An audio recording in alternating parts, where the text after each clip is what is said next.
Good morning. Good morning. We will call this meeting to order, or this work session to order, and thank you for being here this morning. And I'm going to do something just a little different. This is the day that the Lord has made.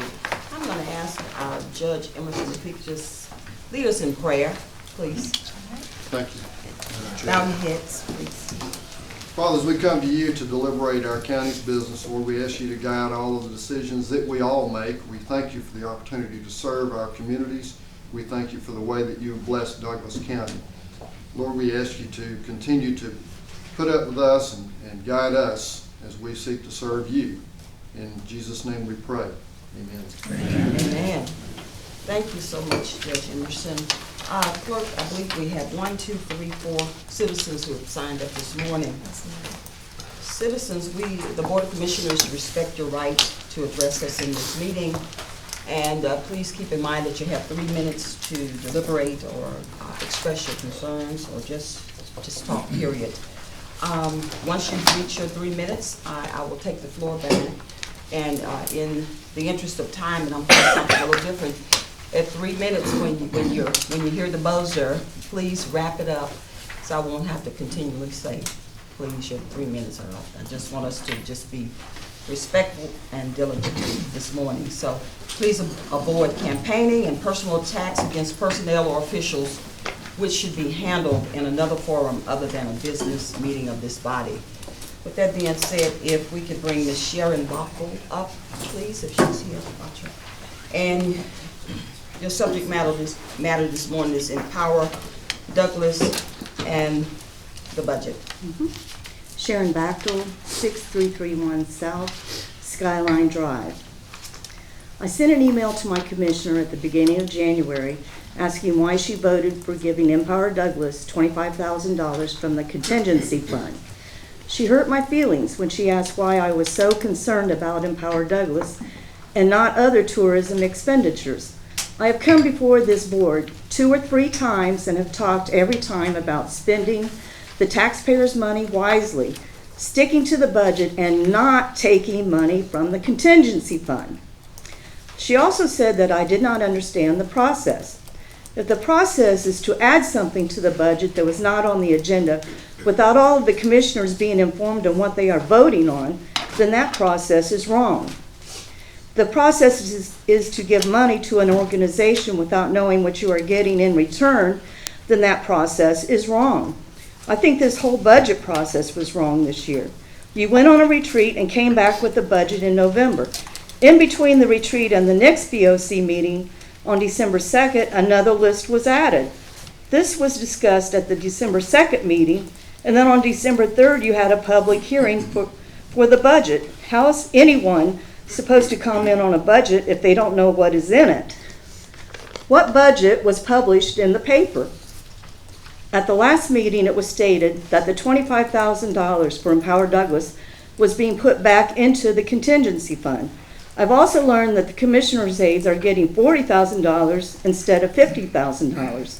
My question is, wouldn't the correct process be to officially amend the budget with a vote to change these budget items? All of this should have been taken care of before the public hearing in December. I guess the less the public knows, the better for you. Thank you so much, Ms. Bockel. We'll take this matter under advisement. Next, we have Ms. Wanda White. Ms. Wanda, if you could come up, and I believe yours is questions and comments. Now, Ms. White, please keep in mind, now, if you pose a question to the Board of Commissioners, we're not able to respond. It's primarily for us to listen to you this morning. Yes, okay? of course. Thank you. Wanda White, 6640 Pine Knots Drive. And I'm here today on behalf of a lot of the citizens of Douglas County who are unable to make it to the meetings, and they have wanted their questions and comments given to the board, and that's what I'm here to do today. One of the first questions or comments was, why does the Board of Commissioners vote themselves an expense increase of $200 for themselves, as well as $40,000 apiece for personal assistance? Next question is, why was Empower Douglas not vetted, and why are they still getting $25,000? And who are the companies on the Black Tourism Pillar list? It lists the projects but no names. And the citizens would like to know where the money's going. Why are we taking $5 million out of the fund balance to balance the budget? I didn't think we were going to ask for any more TAN or in tax anticipation notes. The spending's out of control. I know Commissioner Mitchell wants to get off of spending and getting off of the TAN, but yet we still continue to do this. Another question is, why do our taxes keep going up with absolutely nothing to show for it except empty buses and pet projects? At least the SPLOST is here to help us pay for some of it. Another question or comment, in regards to the Commissioner's part-time assistants, how many public employees, teachers, professionals working for Douglas County even make $40,000 on a full-time position, but yet part-time assistants with a 2-year college degree making more than a professional full-time Douglas County employee, making just about as double as much as the commissioners make. It's just ludicrous, and it angers not only the taxpayers, but the county employees who work here at the courthouse, that they're making less than someone else new coming in. Also a question is, why are we paying $50,000 to the collaborative firm instead of allowing our tourism department to do the job? It's creating a needless middleman. Do we obviously need that conflict here? And then one of the most popular questions was, excuse me, why did the 3 commissioners walk out on the people by not returning to the last work session and leaving Madam Chair hanging at the 150-year celebration? It was unprofessional, it was rude, the conduct unbecoming of a county commissioner. Citizens came to the following BOC meeting for an explanation or apology, and it was not even addressed, and it was refused to be answered. Thank you. Thank you so much, Mrs. White. We'll take this matter under advisement. Next, we have Don Leonard. And I'm just going to continue on with the questions and comments. Don Ray Leonard, Creekside Manor, District 2. Okay. Why are there Mrs. empty Leonard, buses? You said Creekside Leonard, Minor. What is your address? We need that. 3456 Spring Ridge Court. Okay. Why are there empty buses driving around and parked on the side of the road all day? Get them off of Riverside and out to District 4. It's time for some equity here. One of the commissioners is too busy to do the job and can't handle all the responsibilities. If that is so, why did you run for office? You do not need a taxpayer-funded $40,000 assistant. I would be happy to teach the joys of multitasking and some good old-fashioned time management skills, as I am retired and I have lots of time on my hands. There's a complete lack of and no transparency with this Board of Commissioners.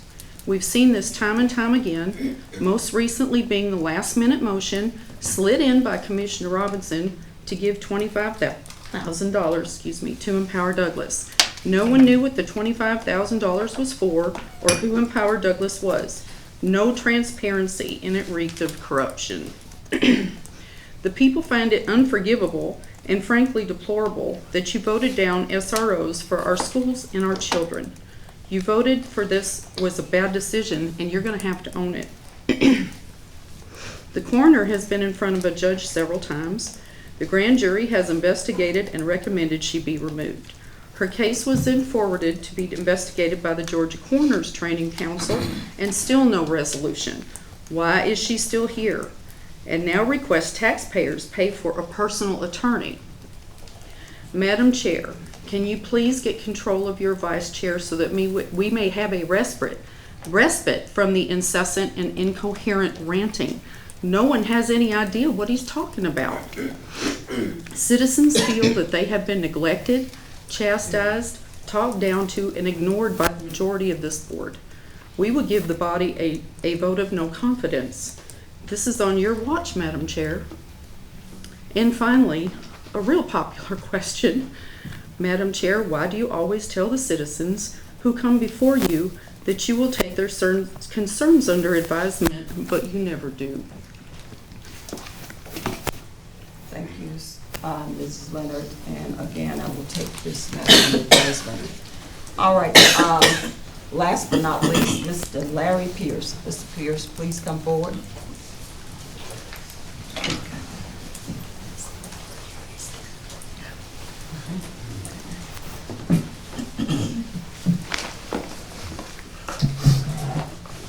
Larry Pierce, 4120 Van Sant Road, Douglasville, Georgia. My board of directors at Martin's didn't even recognize me. I cleaned up so good this morning. I told them I was going to apply for the job for assistant to the commissioners. So we'll see if I get it or not.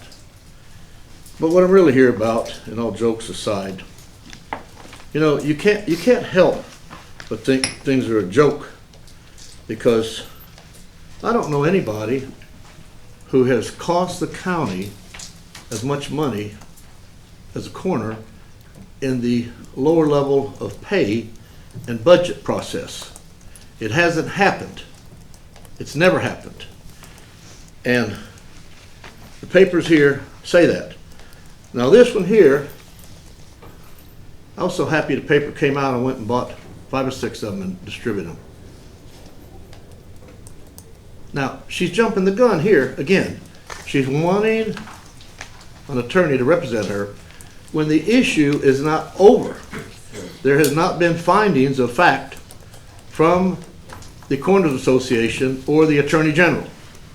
It is in limbo. How long is it going to be in limbo? I don't know. I don't know. But I'll tell you this. If she runs again, it's y'all's fault. It's y'all's fault, because you have had everything to do with giving her what she wants and over budget. I've got a quick salvation here of notes to run down. When she came into office within 2 weeks, and I noted when I got the information, ironically, she wrote it on February 14th, the day of love. And the letters went out and said, I think I need 81% increase.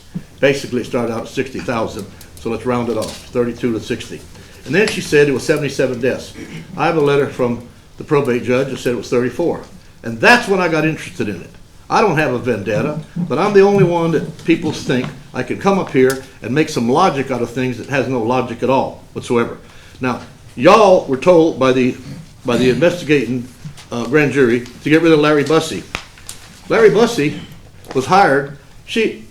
Look at her campaign when she ran. He was her campaign manager. Larry Bussey got busted in the county for having badges all over his seat when he got stopped, and he made a plea deal and got on probation. Okay, so he comes out over here because what people do is they use you. She's using y'all. There's people in the church that use the church, and there's people that use the system.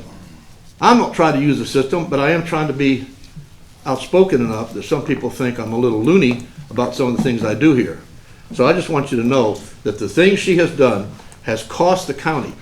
The morgue we needed, we didn't need it. They were improving the morgue down there, 25% in Fulton County. And then the guy had to take the compressor out, okay, because it didn't fit. So, one last thing. Mr. Pierce. Let me finish this last statement. No, Mr. Pierce, you just can't disrespect me today. I said, Well, my last statement to the chair No, sir. is need to You're give done. the car Okay, to the thank judge. you. Thank you, Mr. Pierce. Now, I stated it before I started, I said, when you hear the buzzer, wrap it up. I appreciate you. I will take this matter under So one advisement. day I'm gonna file a motion to increase that 3 minutes. Okay, well, we're gonna move on, Board of Commissioners. I have Judge Emerson here that really needs to get back, so I wanna give him an opportunity, Board, and I'll circle back. If I'm gonna give him time, he has to get back. He has to. Madam Chair, thank you for letting me jump in. I know y'all got important business to conduct. I've got a courtroom full of folks waiting to enter pleas on criminal cases, so we can get their cases heard. The state court was here before you, and I think you all have already approved the judicial alternatives contract. That's the main probation, and a number of years ago, the General Assembly mandated that counties employ private probation providers to do misdemeanor probation supervision. The Superior Court also does that. The county government does not pay for that. It's funded by a $35 statutory fee per month on the probationers. That's how it's funded. Y'all don't have to spend money on this. And we use the same one that the state court uses, that's JAG. I've been satisfied with their work in the Superior Court. We have a very small misdemeanor caseload. Actually, out of our total caseload of roughly 2,000 cases, we only had like 75 misdemeanors last year. The rest of them were felonies, serious felonies or death penalty cases. So we're just asking the commission to renew, and we've used this company for several years, and we are satisfied with their work at handling misdemeanors for the court, Superior Court. Any questions? Thank you so much, Judge. Any questions from the Board of Commissioners? Vice Chairman Ross. Judge, real quick, so again, we had I forgot the guys, I think they were the Sentinel, the prior. Sentinel was The prior. a number of years ago, yes. Right. I don't remember how many years ago it's been, 3 or 4 years. Yeah, I'm giving context, because there's some people that are new here. So there's 3 to 4 years, we had this prior one, and the Board of Commissioners did give money to a private company to subsidize them. Because again, the state law that came down, that you can declare that you were indigent and you didn't have to pay your fees, whatever, you will clarify whatever that rule was. So there was a hole in this private company that the Board of Commissioners used money out the digest to subsidize a private company. What we're saying is that with this one though, this is not that case. The fees will totally carry them by themselves without any contribution from us. Is that true? I'm not aware of any contribution y'all make to JAG. Right, to JAG, but the prior Right. one, right. Well, I didn't know about that either, but as far as Superior Court goes, I'm not aware of any funding from county government for JAG. It's funded by fees that the probationers pay. All right, so for JAG, we're free and clear that we're not contributing. Director Hallman, is that true? We're not? She's not here today? Sabrina. I Sabrina, think there can- might be a confusion on the two topics, I wanna say. Cause I'm not aware of anything that we pay. I think the JAG that we've always dealt is kind of been grant based, so. Well, there is something for the accountability court money, but that's funded by the state that routes through you all. But that's the state court, and that's an officer that works in the DUI court in the state court. Yeah, well, I can confirm that Jennifer Holmes, she's out with her father's sick. But no, we do not contribute any funds toward JAG like we did with Sentinel. That for a year or was so. clarifying. They weren't confused, two situations. I'm Yeah. just comparing that the Board of Commissioners have set a precedent in investing in private companies. So we're good, Judge. I just wanted to bring that out. So I'm fine with my questions with it as is. Thank you. I'm good. Okay, Anything else? pretty self-explanatory. Yes. Oh, wait, Yes, Commissioner Mr. Mitchell. Commissioner. So, first of all, I'm assuming legal has kind of had a chance to kind of look it over, what's your thoughts, what's your intake? Not that what they got is incorrect, because I think we've done this It's the for same years. contract, Right, same contract as previous years. So, By law, the chief judge approves or recommends, and then y'all are a confirming body. This is only for a year till December 31st of 2020. It's terminable with 30 days notice. And if the court finds cause, it can be terminated immediately. So the contract, as far as we're concerned, is fine. It is a different contract in Superior Court than it is in state court. So it comes to us with the judge's blessing, and we've looked at it. okay, so you have looked at it, so that was my concern, to make sure you guys have looked at it and everybody. Now, we have not looked, just to make sure it's clear, we don't look at the funding source. Oh, not the funding. We've source. looked at the words of the Legal- contract. Right, the legality side of it, so. Correct. And Judge, I think I've heard rumors from the mere fact of considering doing, as opposed to JAG, but we're doing it on our own to possibly help save those. But if it's paying for itself, I'm assuming, based on what you just stated, by those fees that they charge, it kind of subsidizes itself, correct? Y'all don't put money into it. And Understood. if you wanted to do a private one, bring them a couple of million, maybe $1 million or so. Got it. I have no idea what it would cost, Got it. but it'd be a lot. Okay. And felony probation is all handled by the Department of Community Supervision, which is a state agency. So, now we wouldn't, and as I say, with just 75 new probationers, Got it. It's not feasible. It doesn't make you sense. couldn't run a probation office to supervise just 75 probationers, Understood. as far as the Superior Court goes. Got it. Okay. All right. Okay. I yield. Okay. Thank you. Thank you, Commissioner Mitchell. Okay.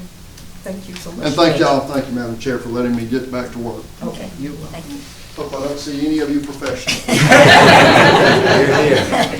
Prayed over it, so. Board of Commissioners, in the interest of time, you know, again, our meetings have been long. We've developed a history for long meetings, and I'm gonna see what we can do to tighten it down. So I will be utilizing Robert rules, so I will ask if you all would just keep your comments to 3 minutes, and then we wrap them up. I won't even, we shouldn't have too much rebuttal, but if there is a case where we do have some rebuttal, it'll be 2 minutes. So I want to just stay on task. But before I go, just start, I want you to just be aware of the approval of the minutes for tomorrow. So please look at the minutes and be prepared to approve accordingly. And also, I think that's about it that I can sneak in right quick. Okay, proclamations, tab number 3, proclaiming February 4th, 2020 as Firefighter Recognition Day in Douglas County in conjunction with the state of Georgia's Firefighter Recognition Day. So be prepared for the proclamation tomorrow, Board of Commissioners. Okay, next we'll just start. I'll start with the presentations. I have one comment. Yeah. Yes, Commissioner Robinson. Yes, I just want to clarify, just previous question I'm going to tie this back into citizens' comments about the Board of Commissioners' investment or contribution toward private companies. There is a precedent in the 8 years I've been here, and I can name several in which the Board of Commissioners have done so. And I just pointed one out right there. A private company that we're putting money into to subsidize its cash flow, right? Everybody's acting like they didn't know. Yes, we have. It's irrefutable.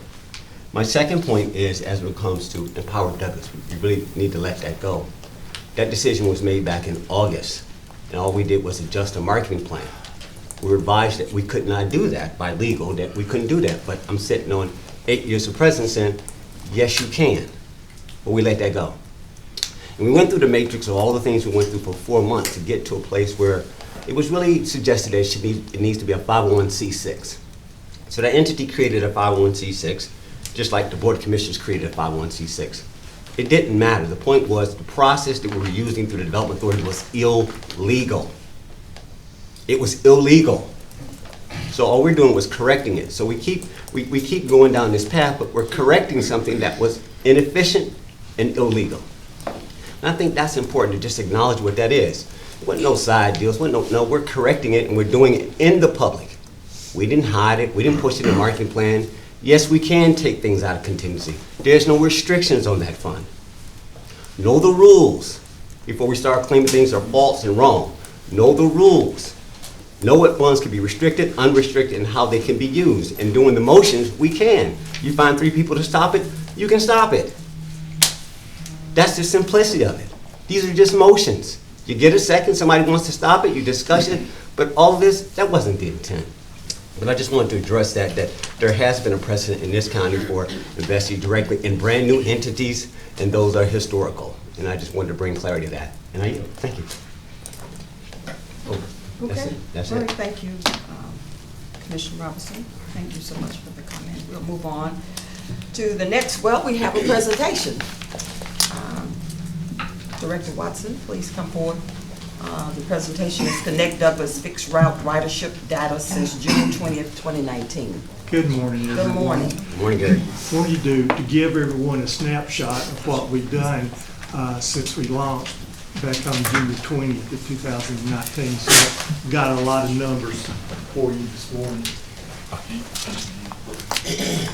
Okay, this shows our overall fixed route boardings. When you consider our standard boardings with our flex trips and our paratransit boardings, we have total boardings of 16,399. We're in service 163 days, so that gives us an average boarding per day of 101. And as you can see, the flex and paratransit boardings have been pretty popular. This shows the average boardings for each individual route. Our Route 40, which is a connector route between Douglasville and Lincoln Springs, and also Cobb Link, It's been very popular. Route 20, not too far behind that.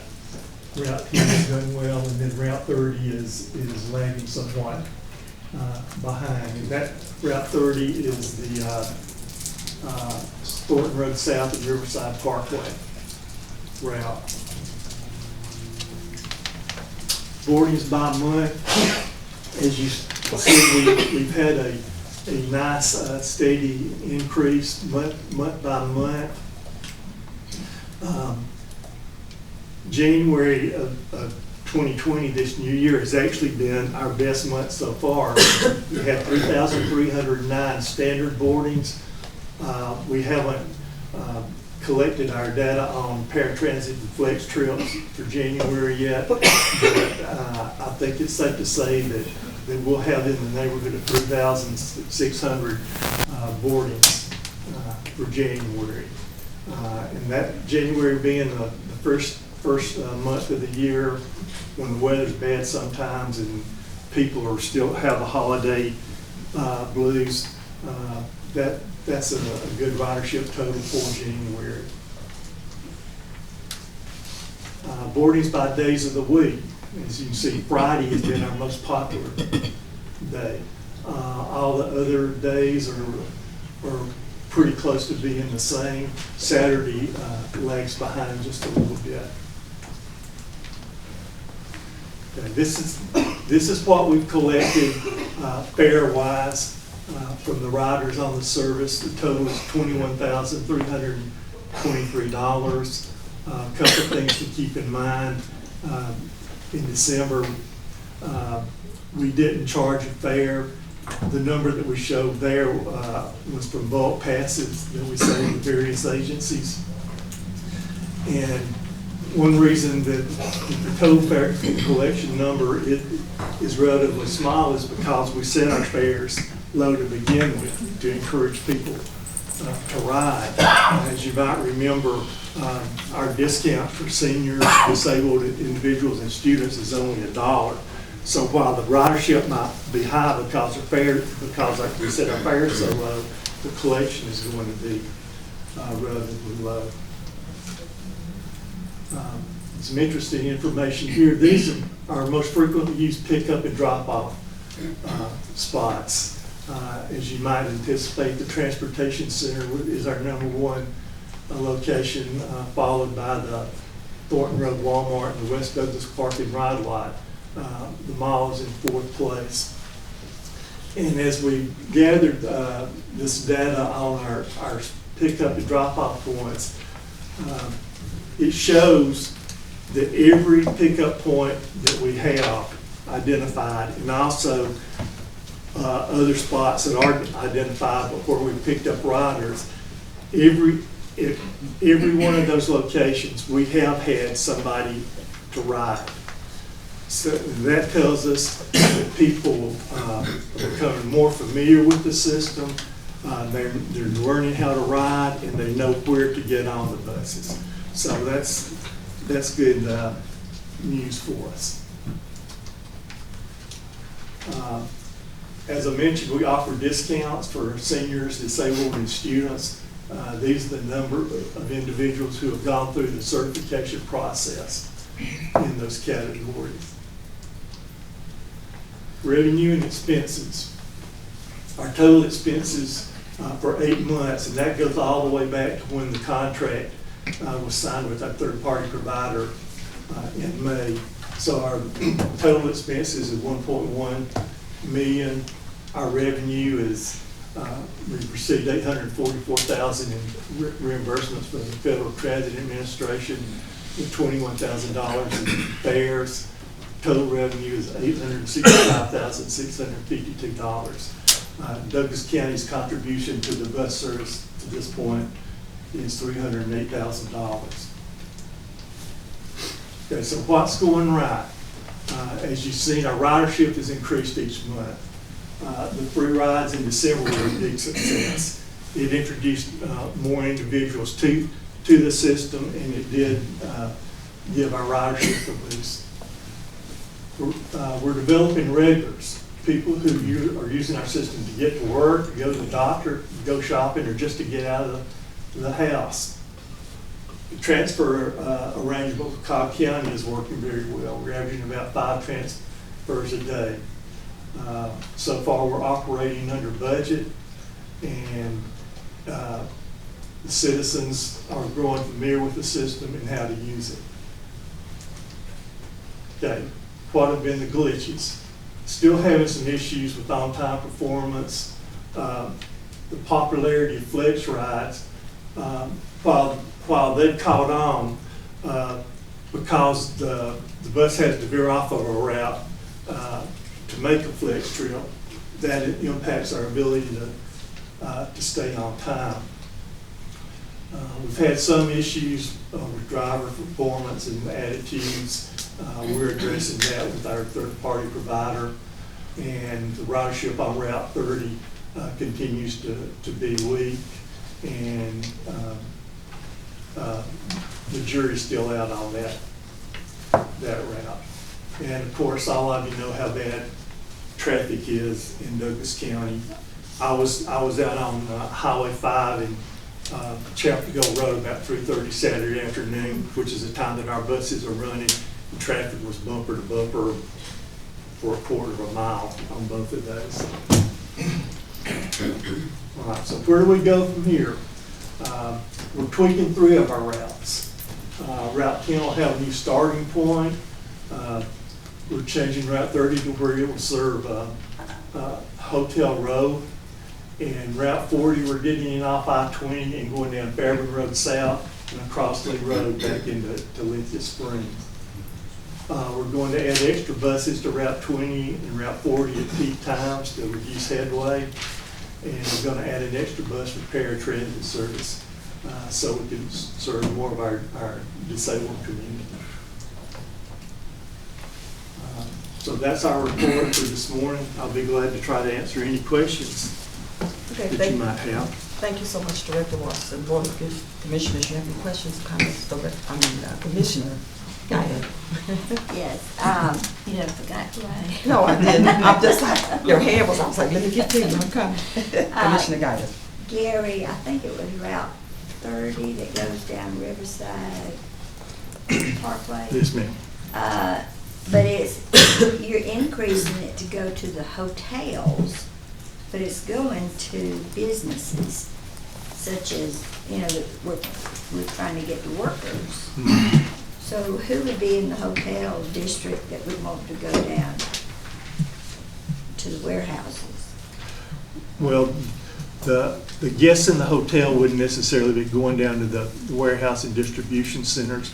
What they would be doing is connecting with Route 40 that would take them to make a connection with Cobb Link, or it would also bring them back into Douglasville for shopping opportunities. I think it was Route 30 that had just 5 riders. It's a very poor return for the money, I guess you'd say.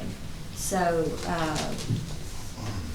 you're increasing that route that's going down that same route to include the hotel district. I don't see the connection of the hotels in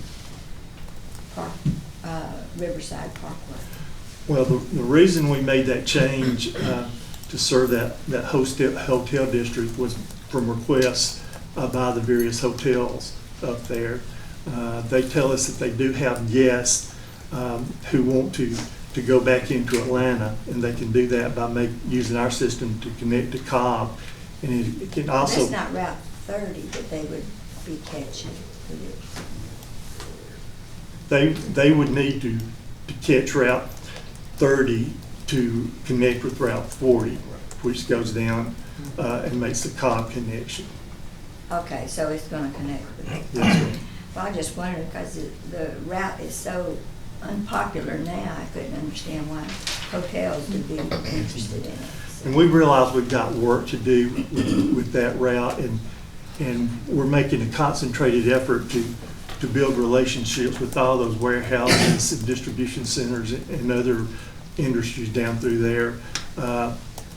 we're really trying to let them know that our service is available to their employees. This is a different route in the sense that it basically is an employment route. And we just feel like it's going to take more time to build it up, more so than the other routes. And as I said in our meeting before this meeting, would like for y'all to consider going down to the huge senior conference on Connors Road in Billerica. Yes, ma'am. Because that's like 400 people down there, and a lot of them probably don't drive. So if they could connect at least to the hospital and the courthouse or something Yes, like ma'am. that. Well, we certainly want the system to grow, and we'll definitely take a look at that and in other pockets that might offer some more ridership. I yield back. Okay, thank you so much, Commissioner Dyer. Vice Chairman Robinson. Yeah, two things, Director Watson. Let's talk about the Route 30. Let's talk about the overall funding of how we even got here. That part of the CMAQ was, this is really bridging economic development with our citizenry. A lot of the need came out of District 1 and District 2. There was a somewhat science requirement associated with how these routes were designed.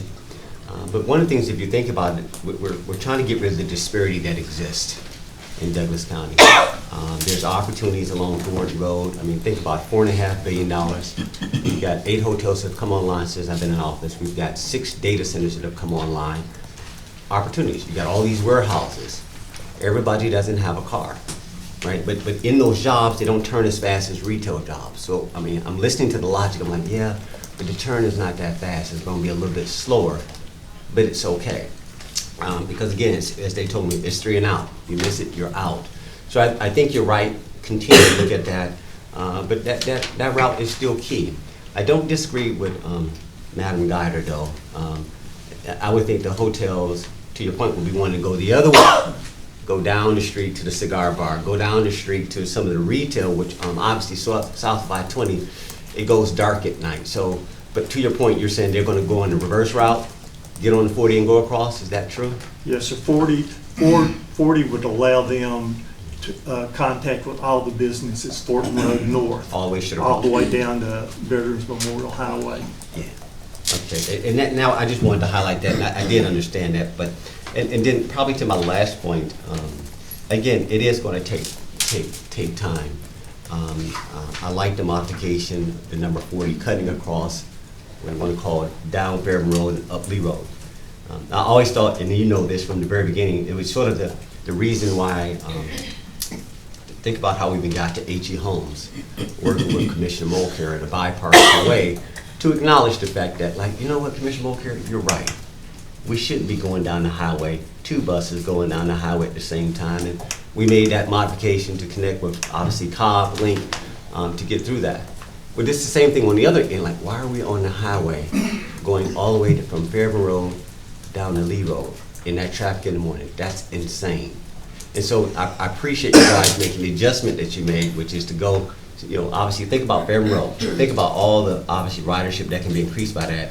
And then going down Lee Road, you've got 2 grocery stores, you've got apartments, you've got all types of, you've got schools, 3 schools, you've got a park, you got a soccer field, you've got all types of things along that corridor that I think that perhaps people, when you think about livable communities, would really benefit from that. So I appreciate that mobility option change as well. And I think that's long enough. My 2 points. It's almost there. Yeah, I was got watching it. it. Yeah, we good. All right, thank you. You made it. Commissioner Mitchell. Yes, okay.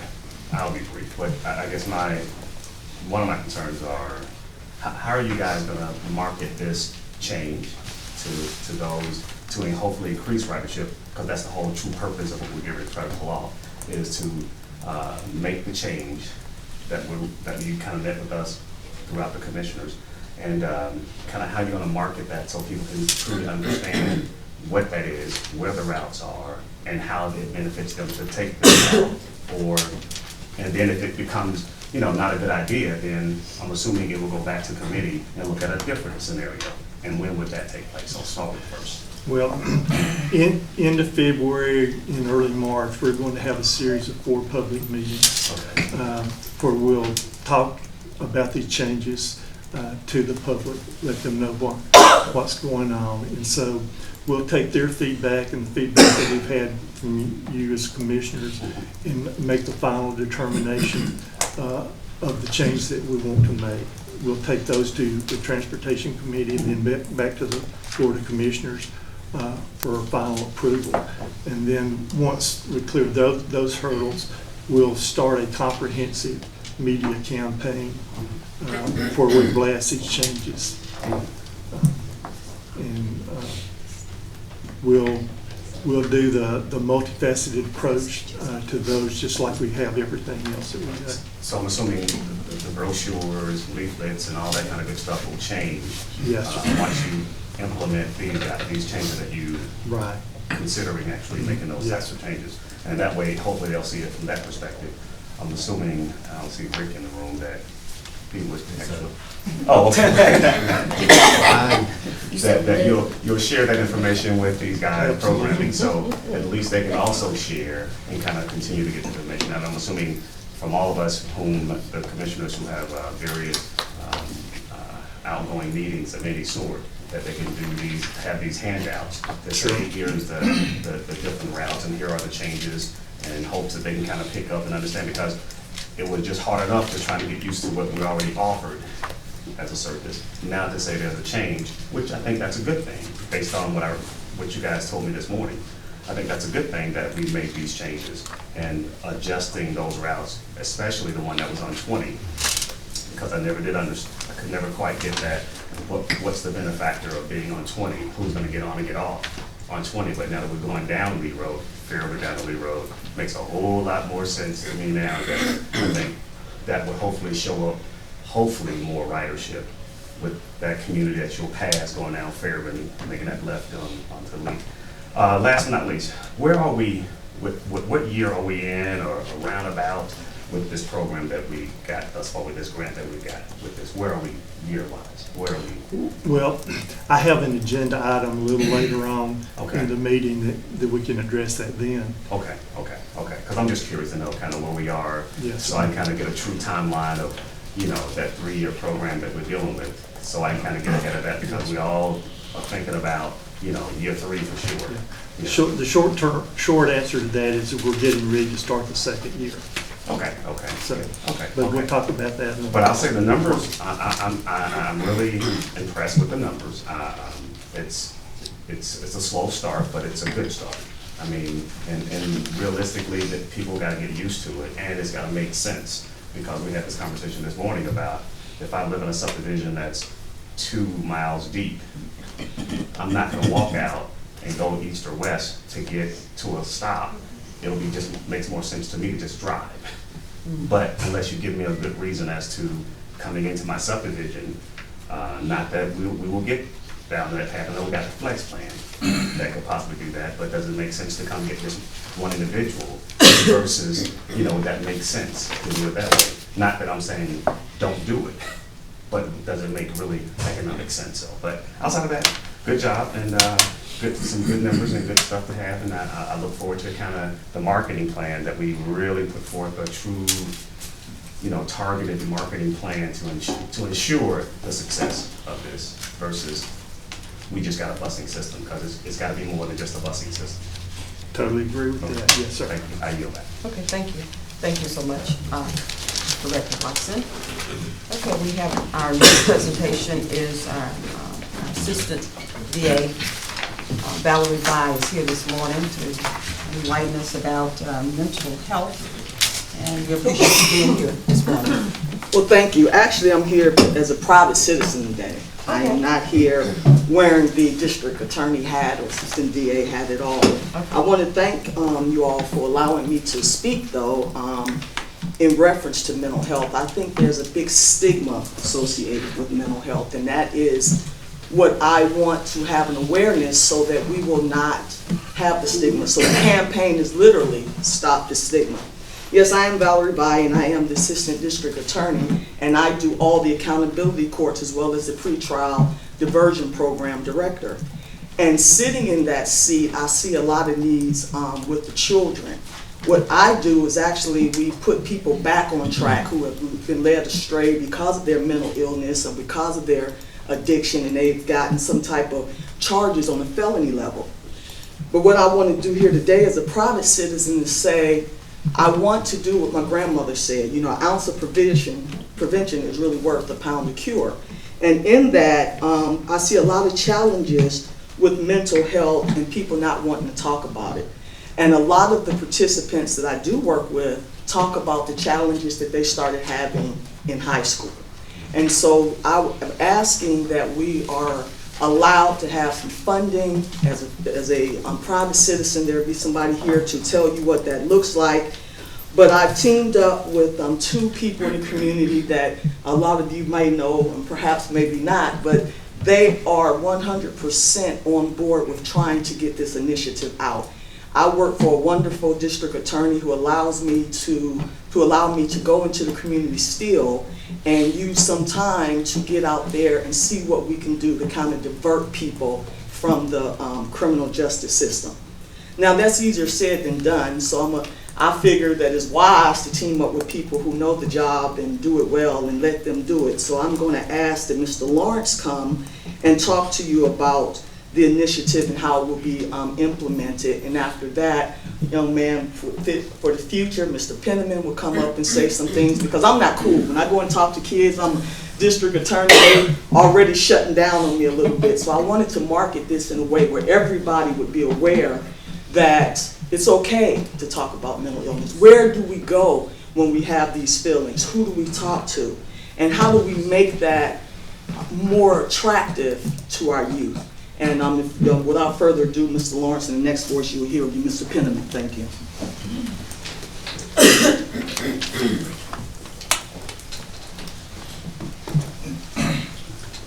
Good morning. Again, my name is Mark Lawrence, and I'm here today to speak with you wearing a hat of the Director of Stop the Stigma, a Mental Health Initiative. I also have a private marketing company and work in a variety of capacities with wellness throughout the community. So thank you for indulging me for a moment to speak about a subject that is very important to me as an individual, as well as a marketing agent, the subject of mental health. Briefly, I'd like to start with a little bit of a high-level view. According to the World Health Organization, rates of most mental illnesses are far higher in the United States than they are in the rest of the world. So as much as we applaud ourselves for being world leaders, this is not an area in which we want to lead. The money, secondly, also according to the World Health Organization, the money being used to treat mental health problems in the United States is not being spent in its most effective way. So to the point of treatment versus prevention, there are some opportunities for us to do better at the way that we're spending our funding. What can we do to affect the reduction? Globally, as a country, as a state, and here in this room as it relates to the county is really the question. Our approach has always been to start with prevention, and that means starting with awareness. Most recently, we have led an initiative at Clark Atlanta. Many of you are familiar with some of the recent tragedies that we've had on our college campuses throughout the country, as well as Georgia, but specifically at Clark Atlanta, we've had recent suicides, we've had some other cases that have made the news, and so the student body is quite challenged there. We were invited to come in and work with the student government to produce a Stop the Stigma event in November, and it was more successful than any mental health initiative that they've conducted in their history. Not because of me or our team or anything that we specifically did, but it was because of our ability to tap into and work with the students. The student government, we conducted focus groups. We wanted to listen to the students and understand what they were actually dealing with. And that is the approach that we take with everything, whether it's Procter & Gamble or a school. We have to first listen to our consumers, who we're trying to reach, and then incorporate that into our message.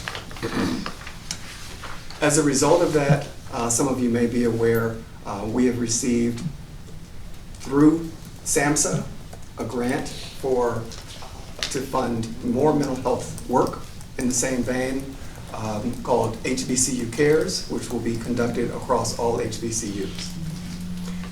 This is not an effort and an initiative and a strategy that is exclusive to youth or HBCUs or colleges. It is one that works everywhere. Again, we start with awareness. From that awareness, we promote the current systems that are already in place.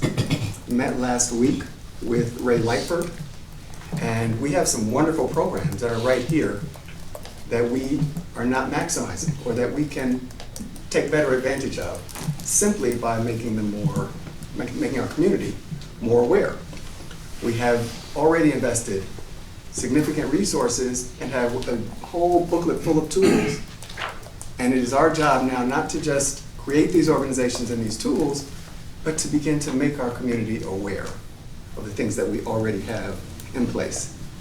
And then finally, to shift from punishment for mental health consequences, as Valerie Bide pointed out in terms of drug courts and incarceration, but shift from punishment to an increased understanding of what is going on in the minds of our individuals who are experiencing mental health challenges. So that's kind of the top level before I get into this short presentation. When we look at how many people face mental health or substance abuse challenges in the United States, we're talking about half, right? About 46.4% will experience a mental health challenge during their lifetime.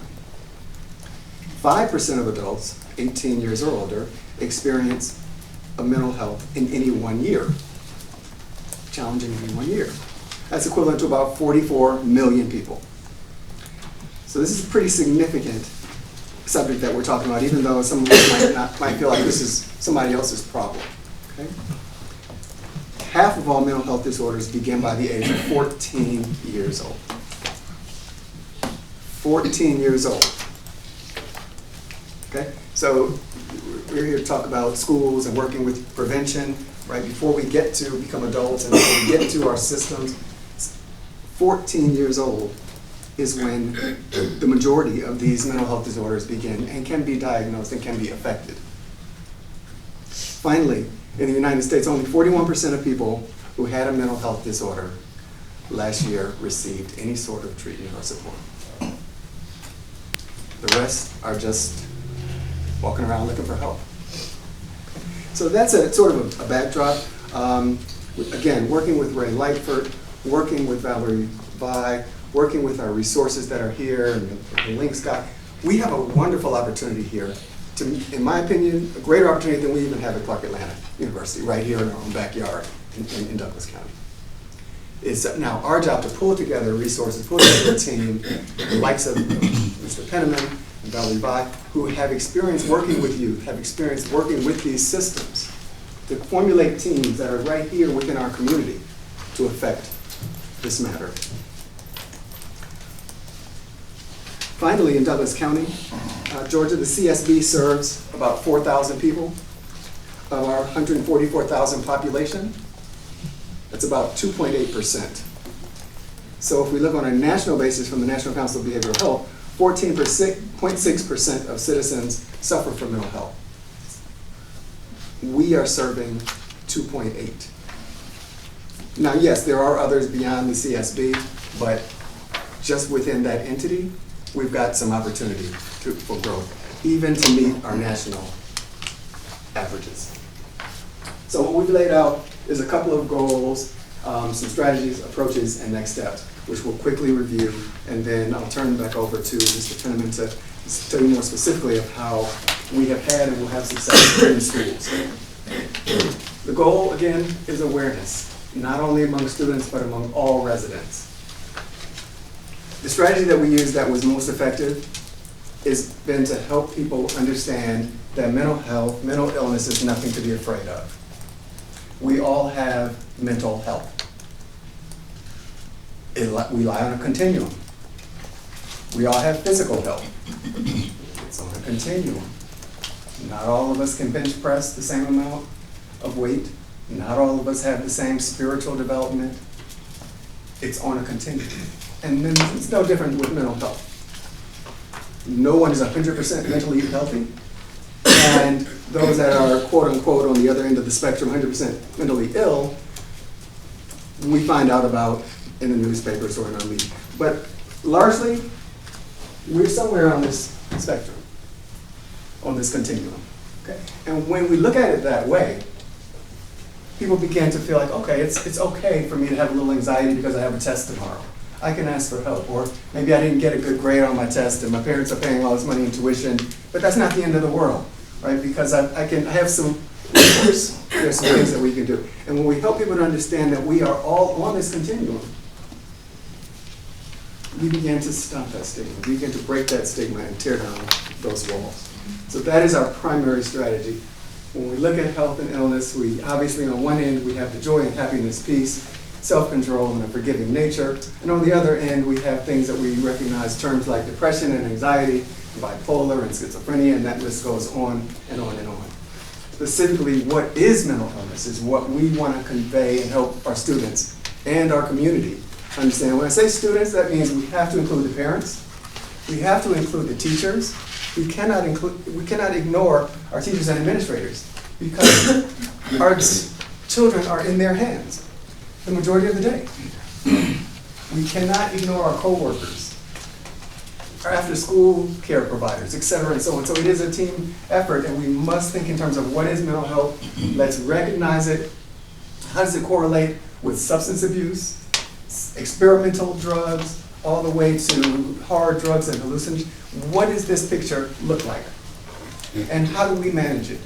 Using all categories. So our approach is very simple. We have structured a series of assemblies that we'd like to propose to you. Some of you may know of Dr. Sarah Vinson. She is who guides the initiative that I referenced at Clark Atlanta. She also is the director of the Children's Mental Health Board, Governor Kemp's board that was just established. Some of you may recognize her or know her. This is one of her mental health publications. She has a private psychiatric practice. She is triple board certified, and she will be one of our guest speakers coming in to lead our initiative to speak with our children in a language that they can understand as it relates to awareness and what options exist within the space of mental health. So a series of high school assemblies. Number 2, meeting people where they are. We have established a relationship with the theaters right here where we can go in on weekends, produce a video, a short commercial video that typically you're out getting popcorn or getting settled in, one of those short 30-second clips, so that we can help people to understand in a comfortable environment, this thing, mental health, is okay to talk about. It's okay to ask questions about. Third, meeting children and our youth where they are. And where they are, for good or for bad, is on their phones. So we have a social media and an app that we are working in development with so that we can make it very easy and comfortable for our youth to gain better understanding and awareness of mental health. And then finally, the research. Again, a series of focus, making the teachers, making the students, making our parents feel like they're a part of this process, right? Despite having triple board certification, one of the things I learned from Dr. Vincent, you don't come in and tell people, you become a part of the team. You sit on the same side of the table as they. And to do that, we need their feedback. We use things like survey monkeys and focus groups and questions and get their feedback and make them feel like this is a part of an initiative that they're involved in. Total budget for the program for the year is $50,000. This first portion is a $25,000 outline, and it is broken down with $9,500 in schools and assemblies, theaters and videos at $7,000, social media and app development at $3,500, and $5,000 for research. I will leave this presentation with you, and I won't go through all of this in detail, but again, 5 schools, the 60-minute sessions, the guest speakers, encouraging healthy habits and a mindful and a holistic approach, something very, very important, which we've begun to see even our courthouse take advantage of some of the benefits of yoga and mindfulness and how it can help us all as individuals. This is used very successfully in the space of mental health and, of course, promoting a great tool that we have that a lot of people don't even know about and making sure people are aware. The infomercial is 30 seconds. We have weekend spots again at the theaters and promoting social media and the apps. The social media piece is throughout Douglas County. For those of you who are not aware, we have the ability to customize our zip code specifically and really target our social media approach so that we can reach children through Facebook and Instagram and Snapchat and the spaces in which our children currently live. Finally, the research. Most of you, again, are familiar with the different tools of research. When we put this all together, we truly have an opportunity to meet our youth where they are, to meet our staff, teachers, and administrators where they are, to bring this initiative together to help move the needle forward in terms of prevention as it relates to mental health, as opposed to treatment after the fact. As next steps, we ask for your approval. We have loads more detail than the overview that we have shared with you today. I'd be happy to share with you all of the detail and the work that we're doing with Clark Atlanta and with the HBCU community, as well as work in Augusta that Stop the Stigma has conducted. That is all open book information, so I'd be more than happy to sit down with any and each of you to share more details with you about that. With that, we will move forward with the school implementation and the theater implementation.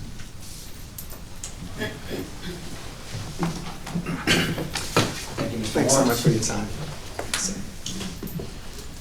Still morning time. Good morning, Board of Commissioners and citizens that are here. My name is Brandon Penniman, and I'm the founder of Fit for the Future Community Development Group, which is a nonprofit organization here in Douglasville and Douglas County that looks to actively engage our community on a daily basis. I was brought into this project because of my grassroots relationships within our community, my ability to reach the community, and my ability to reach students.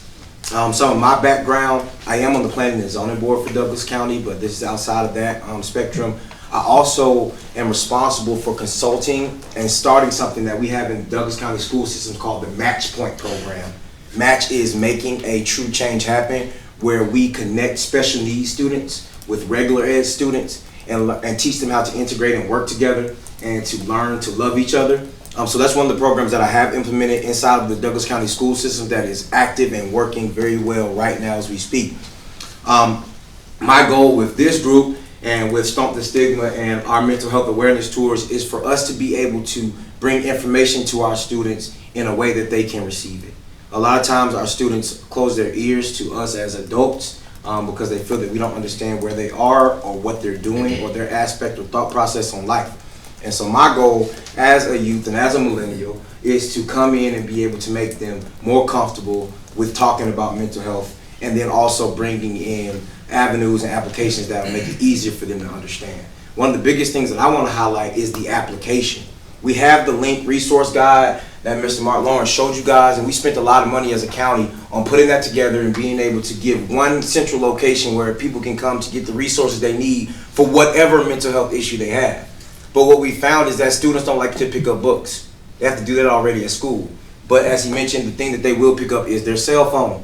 And so our ideal is to first create an application where anytime you're having mental health issues, you don't have to go find a book. You can pick up your phone and you have somewhere to go to find a resource and an answer to your problem. Secondly, our idea is to go into the school systems and promote this application. Kids will download the app if you promote it in the right way. If you first off take some time to take them out of class, they're gonna love you already just for that.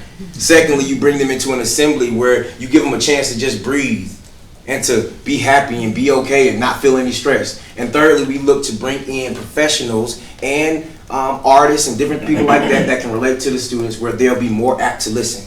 Because they don't listen to us as regular people, but they will listen to a celebrity.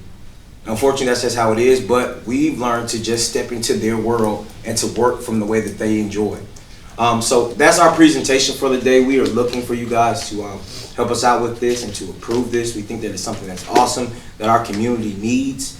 As he mentioned, we do have more details. If you guys would like for us to go into more detail, but we are excited about this project and this initiative and hope to have your approval and have you guys work with us to be able to do this. Thank you. Thank you so much, Brandon. Well, thank you so much. Any questions from the Board of Commissioners or comments? Commissioner Robinson. Why not? All right, again, mental health is something that's been important. We appreciate Judge Bo McLean, who really helped drive this from the judicial side. We started this back in 2015. There was a clear line of demarcation. He's on the intervention side, and I was on the prevention side. And we got our roles very clear. The Board of Commissioners are not to be interventionists. That's not our role. But we are responsible for the broader community. And so we set aside, and I appreciate all my colleagues who voted 5-0 for $50,000 annually to be used for mental health awareness.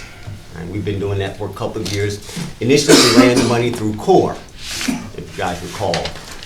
And one of the requirements that I had as part of that funding was that it had to be grassroots. Not the same old organizations get the same money all the time. And I remember we sat there one day, and again, Director Hallman's not here, but I remember when we got to $50,000 and we looked around and says, okay, I was like, Mr. Chairman, so who's going to be able to do this? There really wasn't that many organizations out there that can do that, which has been our point. That our community has grown in such a way that there needs to be other service providers there to provide a much greater need. And so we went through CORE for a moment there, and obviously that has evolved. And so now we have $50,000, and I guess your ask is to use the $50,000 that the Board of Commissioners awards every year in its budget that's currently housed over in CSB to fund this initiative. Yes or no? Yes. Okay. I had to get to what they were asking, so that's it, Madam Chair. Okay. I won't belabor it. I mean, they did a good, long enough presentation. Okay. Commissioner Mitchell. And I did, and I guess, thanks for getting to what we were asking, because I want to ask kind of like what it is that you guys want, but I see now, right, it's clearly now what that is.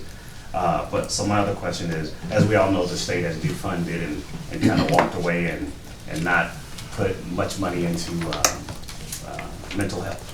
And my colleagues and I have been very instrumental in just from the local perspective, because we figured we can kind of get to those who are having these types of issues. It would be greater to get to these guys now than to lock them up, because we figured that part out. It doesn't work. You know, they don't need to be institutionalized. They need to be somewhere where they can get their meds or get what they need to kind of help them, you know, be a functional person in society. If I could make a comment on that, Sure. Mr. Mitchell, we have co-occurring clients, and what that means is the mental health, they also are addicted to drugs, because if we don't get them proper drugs, they self-medicate. Understood. Yes. And when you have it brings on different types of psychosis, and that's when we have most of our very violent offenses. But if we can get them help now and let them know the changes are coming into their body and get good meds, we won't have them self-medical. Marijuana and all that leads a gateway, whether you believe it or not, it does hurt them in being productive, and it has other side effects with crime and then getting felony record and things of that nature. Yes, and I think that's what we're trying to avoid. Yes, that's exactly. exactly. Kind of get to work. And then I'm really just shocked to note that you guys are saying it's as early as 14. That really was like wow. You know, that was a wow factor to me at least. So with that being said, though, my question is, how close are you working with the school system to say, hey guys, we really want to kind of ingrain this in the school system to understand the need? Well, that's our objective. We are actually have been in talks with Mitzi Till, who is over the communications and community engagement for the school system. We also have spoken with Superintendent Trick North. He's aware of the initiative that we're working on. We also have spoke to all of the school board members, Devitron, Miss Rita, and all the others. And they are 100% behind what we're doing. The biggest portion is getting approval here first, so that we can bring funds to the table when we come to them like, hey, we're not just trying to come to your school and ask you to pay for us to do this. We already kind of have funding already to bring this in. We are going to ask them, will they connect with us and help out even more to maybe provide snacks or bags or squeeze balls, different things like that that we can give to the students as things to take home with them. You're not gonna ask them for any funding? Right, exactly. That's where the funding would go to, okay. towards squeeze balls, stress balls, bags, string bags, merchandise and memorabilia for them to take, for the students to take with them. So we are going to ask them for funds as well, but we would like to come to the table with the leverage of, hey, we already have funds to be able to do this. So we're not asking you to do it for us. We've already put our work in to be able to bring funds to the table to start this initiative. Beautiful, beautiful. And last but not least, you spoke about an app, and I think most of us are mobile users. Have you guys created an app, or are you guys looking to create an app, or where are we with the app side of this? Okay, so again, we spoke about 25 and 25% portions of this 50 is the way that we have broken it down. The architectural piece has already been taking place in diagram, and so that is how we will move through the first phase with social media and the continued development of the app. Then the second half. So the app is being developed? It is being developed as we speak. Okay. Yes. But there is a need as well for those focus groups, because we don't want to just make the app. We want to go to the students and say, hey, what helps you to trigger to do it? Do you need points as you look on the app? So you're gonna actually put the focus groups together at the same time creating the app, or this is how you're gonna create the app? Because you're right, you can create all the apps you want. If it doesn't identify with those that would use it, like that millennial, then you're gonna have a problem. Correct. If And that's you're a doing it- portion if of you're our doing it first for half. me, and versus there's something totally different than doing it for them. Absolutely. You know, for that 18, 34, or that 14, year old. This is an ongoing process. It's really not just the 25 and getting through 1 year. As you know, this is a process that we would like to seek commitment going forward for years. And in order to really address this subject, it is not a quick in and out. It really does take a commitment.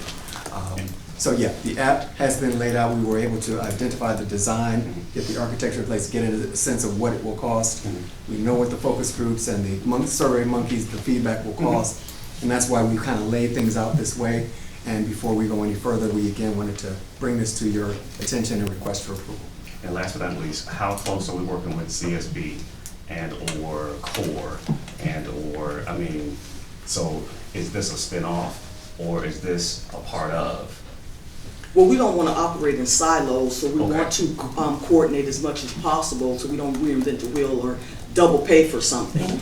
But we are trying to get it in the schools as a model, and then we can point them more that way and then ask them to give us some insight on some things that worked and some things that didn't work as Meaning ask CORE or ask CSB?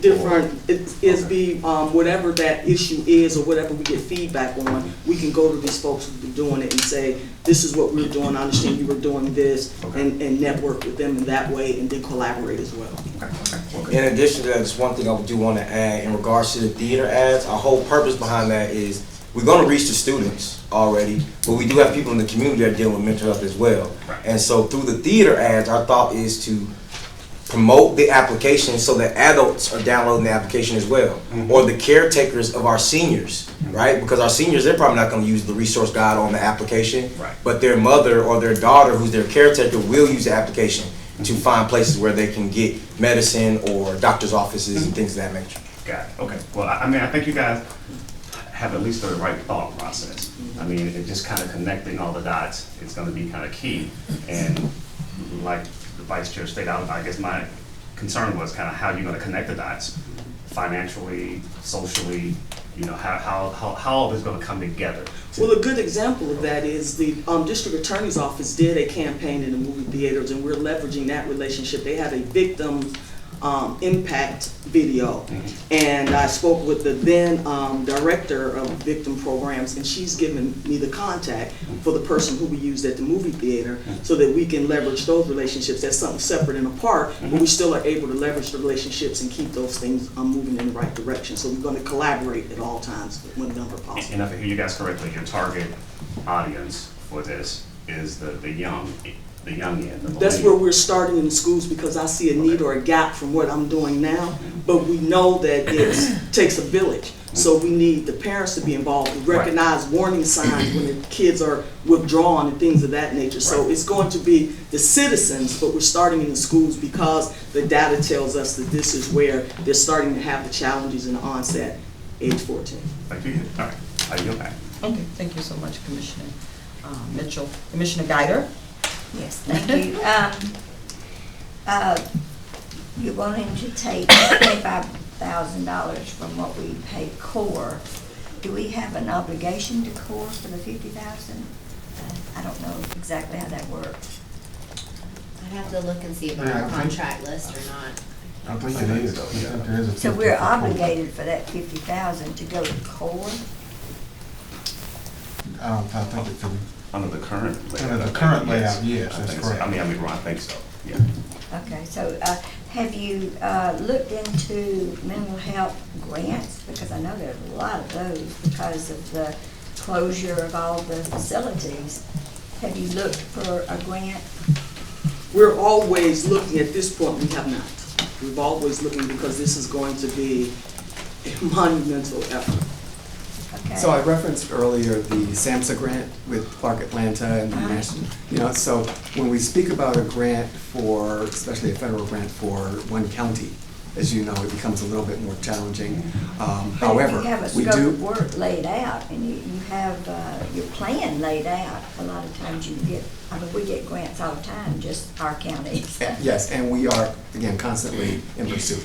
Okay. Yes. A couple other things, you're gonna have a committee of students at each school, is that what you're gonna, so they are gonna be feeding some information back to you and everything? And that's the goal of our assemblies. So when we have our assemblies, students who are really responding to the assemblies that we have, we'll be taking that group of students on the next cycle, and we'll be taking them into the focus group and saying, hey, how can we make this more adaptive to you? How can you enjoy it more? And is there gonna be a part of it that addresses like drugs that causes mental health, like bipolar and things like that? The heavy use of drugs over a period of time will cause physical problems, mental problems and everything? Is Yes, that gonna be part there's, of it? there's slightly more programs for drugs than this for mental health. Mental health has been cut back a long way, but we can't do one without the other. That's just the reality of the situation. It's co-occurring issues with mental health. Okay, because I went over to Cobb Wells Star and went to a program, and they were talking about how drugs is really a disease, and it causes all these other problems and everything. So to that subject, if I might briefly interject, we talked about prevention, and we're talking about the timing at 14 years old. In truth, when we talk about a mother who is carrying a baby that is indulging and there's no law against it. And so that is, exactly. I So can't we have to get to the understanding of, what am I doing for the baby now? And then we see it evolve to 6 years old, 14 years old. Well, that's not, we're even attempting to catch it and to affect it midstream already. So that is again why this is an awareness effort that has to reach all ages in the community. And Ms. Goddard, to also answer your question in regards to the grants, aside from the grants, we are reaching out to the private sector as well, Right. looking for local businesses to Private sponsor and support, hospitals. private hospitals, things of that nature. So we are in pursuit of those as well, private sectors to be able to provide funds or in-kind donations to be able to help us with this initiative. And will you be addressing the breakdown of the family unit? Because often that causes mental problems too. 100%. So a child that's just beat down all of their life, mentally, with verbal abuse, then they grow up thinking they're not worthy of anything. And then I heard a doctor say the other day that depression is often frozen anger. Because they're either angry at themselves for letting somebody down, they're angry at God, or they're angry at others, and they get depressed and overwhelmed by that anger. So there needs to be something to address anger, because that's a big part of depression. So. Yeah, our whole goal is the holistic approach, not only touching the students, but also touching the staff and the teachers that will be working with them. But not only touching the students, but also touching their parents. That's why we're working with the theater ads to be able to let them know the resources available for the entire community, not just students. Our goal is to hit all of Douglas County with these resources. Okay. Thank you. I yield back. Thank you so much, Commissioner Guyer. Commissioner Carthen? So I just noticed that our governor can't reduce mental health by $15 million. So even our Douglas County public health system will be impacted. So what I want to do is at least applaud you for thinking outside the box and at least coming to us to kind of get ahead of it. A lot of times we as elected officials, we hear all the negativity. People tell us what we're not doing, but at least you're actually going out there in the community and you're implementing something and you're using the resources that we have. So for that, I applaud you. I applaud you for getting the professionals, the ones who are in the community and the ones on the legal side. That is excellent. Thank you for that. My other comment is to really incorporate CSB as much as you can. Absolutely. When I first met with Mr. Lightfoot, he told me that we have resources, but a lot of people don't know that they are there.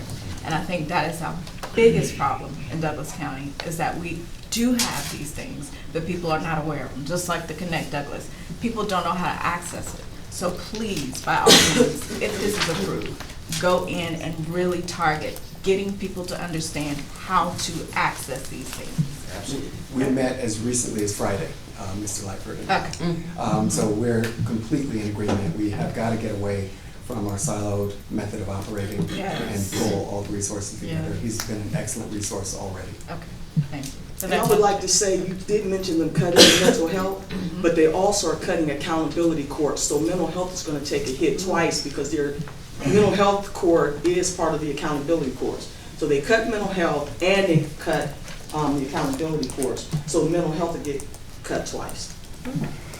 So this board of commissioners needs to be aware of that because we know where it's going to hit us. Yes. In the long run. Okay.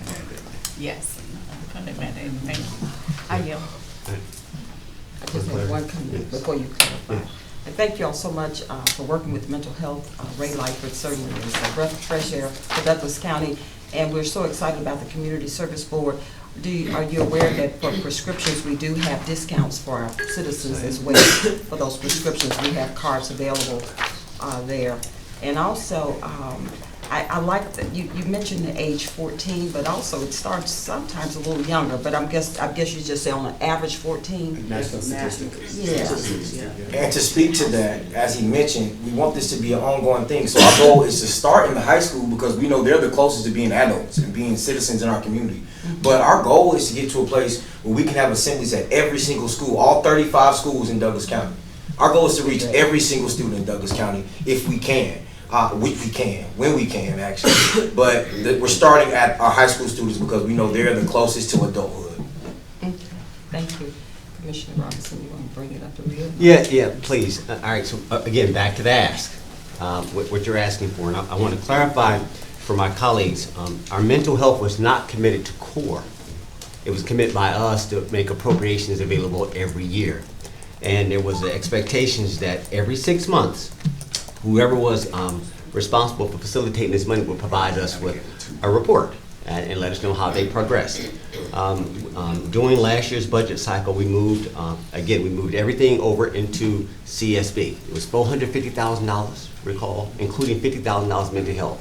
So now CSB is the new core for facilitating into the community. Okay, if core wants something, then they would have to go through that same process before, but CSB is now the houser of our mental health $50,000 that we award every year. I want to clarify that. As it relates to the ask right now, What is that? is that for us to leave? No. All right, so, no, it's probably false or something. Real quick, the $25,000 that you're asking for right now, you're asking for 2 parts, 25 and 25? That's correct. All right. What's important to us before we can commit to anything long-term, while I acknowledge that, is that there has to be performance, there has to be evaluation, there has to be accountability. So I could support the $25,000, and once you can fulfill that, you give us a status on where that stands, because we do have other initiatives. As my colleague says, we want you to synchronize. I know Director Tiffany's working on a video as well for mental health. So there's some things I want to make sure that you guys double back on and clarify that we don't stumble upon each other. Is that okay? Absolutely. Okay. I just want to clarify what they're asking for. So really, Ken or Jennifer, I know there's an MOU that typically exists that we did with CORE. I'm assuming that it's the same thing with CSB to these guys. Can y'all double back and close the loop for this, if the board so wishes? Ken? With the proposal, yeah, we can do that. We would ask that whatever requirements of our purchasing directive be looked at, but as far as coming up with a contract, definitely. Madam Chair had to leave. Oh, so me? Oh, very good. All right, so any other questions then, guys? She's back. Madam Chair, you're back. Yeah. Yeah, no, All right, so we're finished? yes. Okay, thank you all so much. Thank you for having us. All right, we'll So start do we with, need to put this on the agenda? Do we need to be on the agenda, or is it administrative concurrence? Because we've already awarded the money, meaning we've already budgeted and appropriated the money in CSB. Ken, what is the best way to facilitate this in this case? Well, I'm not sure, because I'd have to see if this money was appropriated to CSB. I don't think you could administratively redirect it. You'd have to have a conversation with CSB, it would seem like. But they're expecting us to give them guidance. That was the whole point. If the contract allows for guidance, we'd have to pull it. We'll pull the contract, assuming we have one with this funding. If it allows for guidance, we can recommend that this would get with CSB, and the CSB could contract directly with them, and you wouldn't need to take any action. Yeah, but it's not money for the funding of their actual operation. They're facilitating like CORE. So I want to clarify that what that was, so, okay. I think CSB has the independent authority to assist them, however it deems appropriate.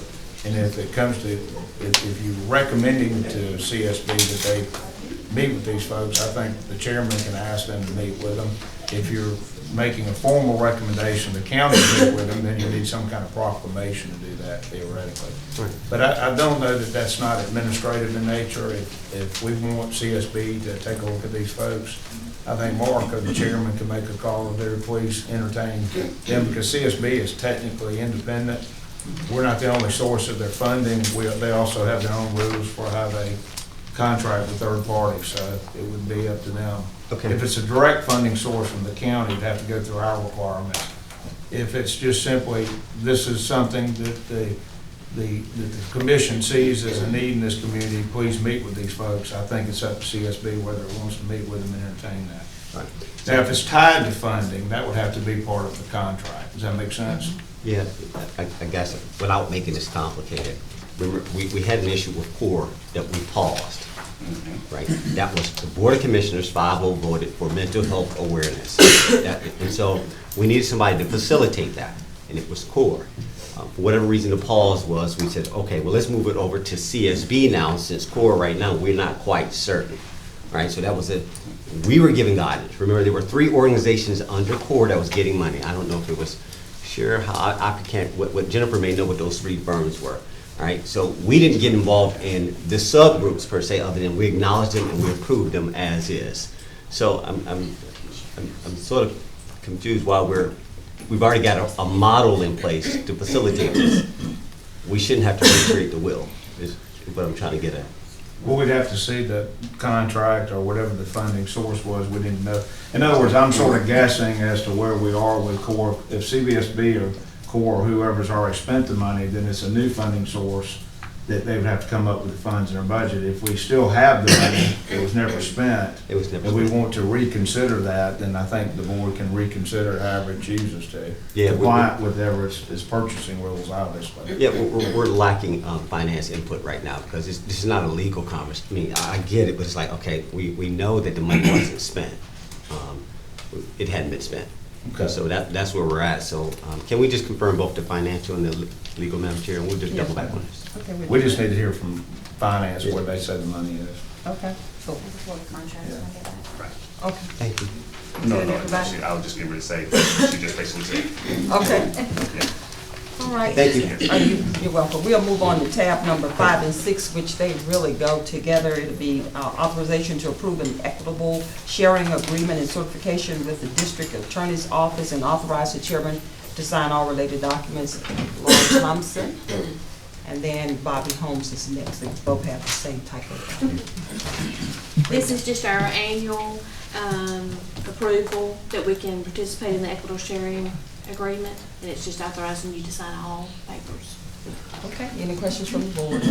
Okay, next we have, thank you so much for a great job. Authorization to approve, Laura. Commissioner Guy had a question. For the public, explain the equitable sharing. Sure. This is forfeiture money, anything that was seized on the federal level, marshals, GBI, anything, and if anybody in Douglas County, like our prosecutors or whatever, and the sheriff's office had anything to do with the investigation, they want to know how many hours we worked on it, and they pay us back for that. Bobby, am I correct? I knew what it was, but I wanted the public. Sure, and it's federal money. You know, we don't, sometimes it might be wiretaps, it might be a huge bust or whatever, and whatever we have worked on it, they'll pay us back our percentage. Okay, thank you. Okay, thank you, Commissioner Guy. All right, next we have Major Holmes, authorization to approve an equitable sharing agreement and certification for the Douglas County Sheriff's Office and authorize the chairman to sign all related documents. Laura did a good job explaining it. So, yeah, that's just, we're asking to get that, y'all to sign the agreement, so continue what we've been doing for a lot of years. Board of Commissioners, you okay? I'll move on to the next one. Thank you so much, Major Holmes. Tab number 7, I'm trying to get, reach these quick wins. Authorization to accept the Bizzle Pet Foundation Grateful Pet Grant in the amount of $2,500 to be used for the care of Duchess and amend the animal control budget. Director McMillan. Yes, Duchess is a little dog that came to us. She's a whippet mixed with, we don't know, and she needed some health care. Bizzle Foundation saw our post online and reached out to us and donated $2,500 to her care. She's diabetic, and so at this point she's doing well, and we're trying to stabilize her on her insulin, and we hope the best for her. Any questions from the board? Commissioner Mitchell.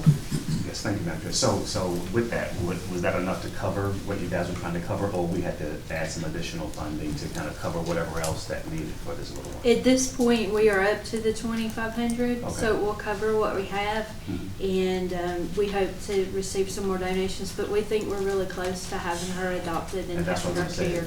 Has she been adopted, or that, or what you got her out there to be adopted? Yes, she's under foster care right now with our local veterinarian, Dr. Griffin, and I think she's going to be a foster failure, and which means she remains with the foster and becomes adopted. Yeah. Okay. So, all right, I yield back. Okay, thank you so much, Commissioner Mitchell. Okay, tab number 8, authorization to accept a donation of $3,000 from Douglas Oaks Animal Hospital on behalf of Mr. Eddie Stanford and amend the animal control budget. Director McMillan again. Mr. Eddie Stanford is a client of Douglas Oaks Animal Hospital and sent a generous donation to Douglas Oaks, and Douglas Oaks wanted to share $3,000 of that donation with the animal services to be used for our medical program and spay and neuter. Any questions from the board? Okay, sounds pretty good. Thank you. Thank you. We're going to move on to tab number 9. Tab number 9 is authorization to renew the agreement with Republic Services for transportation and disposal municipal solid waste, and authorize the chairman to sign all related documents. Director Coward. Thank you. All right, so it is, we've got Republic, we've had Republic, we've got a great work relationship with them. The increase is to $28.50 per ton. We currently pay $28.45 per ton. I've looked around, and Carroll County is paying $35 a ton. Paulding County is paying $32.69 a ton. So we have got the best deal around, and it's my recommendation we keep it. Okay. Any questions from the board? Yes. Vice Chairman. All right. Yes. How long have we had a relationship with Republic? We have. 12 years now? 12 years. I'm sorry, this is Monica Mosley. She is from Republic. Hello, Monica. Hey. How are you? All right, so 12 years, and so 2840. Did you say 2840? 2850 per ton. 2850 per ton. Yes, sir. 28, sorry about that, 2850. 28.45 right now, 5 cents. Correct. That's the increase Point for a year contract. And that for our solid waste, and thank you for that. I've got to back up for a second for our peers. But we've got a landfill. We know some studies have been done out there. We know some consultants were contracted, obviously, to come in and do a study. We did it a couple of times to get them to enhance us, and what do we do with our landfill? So this is a bigger picture. Sir, actually, that's the next tab. All right, but it's related to my point. All right, so okay. this is related to my point from a monetary. Right, I can't separate the two. I'm paying this, but also I have a bigger capital need, right? Correct. And I'm trying to get my mind around, okay, so I don't want to commit to something, you know, in short-term payment when I've got a bigger, you get what I'm saying? So afford us a little room to ask our questions. And maybe this is to the county administrator. I think that would be more fair.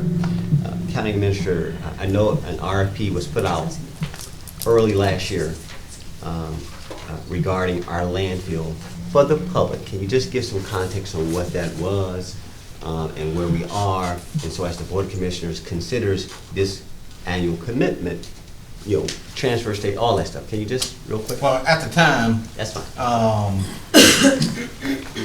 Mr. Gary Jenkins was in charge of the landfill, and he had notified us that we only had 5 years remaining capacity in our C&D landfill. Yep. Now Republic deals with the MSW, the municipal solid waste. So at that time, ACC, which is our consultant, they came back and they gave us 5 different options to sort of look at, and one of those options was to privatize the landfill. So we really couldn't look at all 5 options until we knew where we were with the possibility of privatizing the landfill. So we went out with RFPs for that, and the consensus was that we didn't get the information that we were looking for. In the meantime, as a result of our fees being increased, I think year before last year, our C&D is now at 16 years capacity instead of 5, due to lesser usage. So we're at 16 years, so it's not a pressing issue at this time. At this time. And the transfer, so the transfer station, solid and C&D come in there and they get sorted out? No. They got separate paths. C&D comes to the landfill, yep, and then out in the back, and it's buried. Municipal solid waste, which is trash, goes to the transfer station, and then Republic comes and picks it up, hauls it off to another landfill. Which was my point. And so now bring me back to the give me transfer station. I forgot who I talked to recently when I was doing my check and balance. How old is? Are we maintaining that building? How old is that? Who gave me that update? It's for me? Okay. Yes, please. So the transfer station was built over 20 years ago as a temporary structure. Yep. So since I've been in charge, I've hired a company to come in and redo all the structural issues and concerns, and you know, it was a danger in my eyes. I saw main structural problems, I-beams that were not connected, and things of that nature. So they went through and redid all that last month, or finished up right at Christmas. So that's done. It still is not ideal by any means. Yeah, I would love to see it, you know, 4 times the size, and there's little things where it sounds simple, but it makes a big difference, where all the other transfer stations you just push into the open top containers. We have to pick up and lift over a 5-foot wall and dump into. So, and the size is just not, it's not, we've overgrown its size. So at this point, it's structurally sound. It's not as pretty as other places, but it works. And you know, and it's going to get us going until we talk about building something bigger for the future. And the estimated cost on that's around $3 million. $3.5 million, I believe. Yes, So, sir. my last, to that point, brought me full circle, which is, all right, so for my vote, for my consideration, I'd like Republic to look at like, okay, well, could they look at our transfer station and look at a broader commitment, a broader engagement? At least would like to some consideration. I'm hearing you patch something that's structured like, and I know we had this conversation. And I'm like, okay, you got, one more time, it's like the animal shelter. You got people who are exposed, and it's like, okay, I appreciate the effort you're doing, great job, but our job also as commissioners to think beyond just the moment, the patching of the moment. It's really, should an investment be made or not? And so when you have these windows of time, when contracts open, the point is this is the time you introduce sort of like, well, can we evolve the partnership to a certain extent? I mean, should we consider it? And this is open conversation. We can have this now. So that would be mine to my peers. I'd like for at least the county administrator to have a conversation beyond this 2850, 2845, and maybe not. Maybe we can't do it this window, but at least for my vote, I'd like to see it entertained. I yield the floor. Okay, thank you so much. Commissioner Mitchell, you look like you can. Yeah, I did. Even though this is an enterprise fund, correct? Correct. Okay. And I know they kind of, the two go hand in glove, but I don't know, I don't want to put my friend on the spot trying to answer any questions about whether or not they would like to take ownership of it or kind of what direction they want to go. But with the RFP, whatever we put out there before, where do we stand with any of that? If one of you guys can kind of first off. So we brought it back Okay. to the board and we rejected all proposals. Okay, so all the proposals were rejected. I don't know if That was based on the 16 years. Basically, we changed, and y'all were part of that. Y'all approved up the rate. We were cheaper than, we were a lot cheaper than the surrounding counties. So as a result, everybody was coming to we Douglas approved the County. rate and we went back down on the rate to kind of make adjustment for some Correct, folks. for So, inside, okay, all for right, that's, there businesses was a inside the little county. controversy Correct. there, but we'll leave it at such, but go ahead. Right, so what we did was cut in rough, we cut our waste in half and we kept our funds at the same. So we raised it $60 a ton, which is the same as everybody surrounding us. So we quit taking in Paulding County's trash and everybody else that would come around. Elsewhere. Exactly, they went to their landfill. Understood. Yeah, And that was the whole notion of, we did that for that reason. exactly. Okay, so. Worked beautifully. Yeah, it did, even though we adjusted and went up and down though. But where we are now is I guess, trying to figure out the 28.50 per ton versus 28.45. The So it's a 5 cent slight increase, right. and that's on a yearly contract. And we'll talk about this next year for 2021. So 2021 future lies on that number, but what's the benefactor of us getting out of the landfill business if we so choose, or staying in the landfill business and moving in what direction? Kind of, what's the ultimate goal? Well, the ultimate goal would be, It's up to us. Well, I get that, I know that, but I'm just trying to, from the department head perspective, kind of where are we trying to navigate this to? Other than, okay, so we up the ante, 5 cents a ton, everybody go home happy, and then we're gonna be, we still on our 5-year time span, correct? No, we're 16 now. 16 years. Oh, gotcha. for the landfill. So think of the transfer station as a Oh, I got trucking you, I got company. you. That's Right. what, Yes. that's what Republic is. Yes, They're- yes. They're coming in, they're picking up our trailers packed full of garbage, MSW garbage, and they're taking it to their landfill. Because we don't have a line landfill and none of that goes in the ground here in Gotcha. Douglas County. Gotcha. So to answer your question, Okay. as far as what we discussed, our best option right now that we see until something better comes along, like privatization, would be to ultimately build a new transfer station. Right. And to build that, we're not, was it 3? Oh, yeah. 3.5 million. Right. But I guess the other question goes back to this board, part of, are we wanting to be in the trash business? Or we want to privatize it and get out of it? I can just say that, there's different ways we'll get to that new transfer station, and several offers would be that they come in and build it, run it for a while, and then give it back over to us. We would still have employees operating. They have an interest of that caliber? I'm sure they would if we sent that out. Oh. So there's lots of options on the table like that. I just want to, my one point I want to make sure everybody gets is whoever owns that, that transfer station or the hole, they are the ones that own the rates as well. So we have it. We have a little pushback on it now. If we give that away and completely privatize, we're just going to be at whatever they want to charge us. I mean, that's how the private would go. So. Or do we build that relationship to say we will keep it in this type of a range, or our commitment to them is, that's right. So we can kind of negotiate on the front end,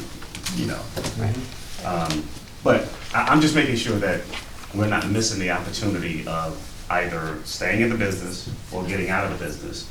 But if you are staying in the business, here are some options, and I guess I need to go back and revisit the options because I feel like I'm a little off with the options that we have now that are on the table. So Mark, we might want to kind of send out to all of us. Yeah, like, send those back. Yeah, kind of where we are, how it looks, what are the The options. staff had narrowed it down to two, which one was rebuild the transfer station or privatize. Got it. And again, I guess it'll boil down to, because that enterprise fund kind of deal with itself, it pays for itself. Right.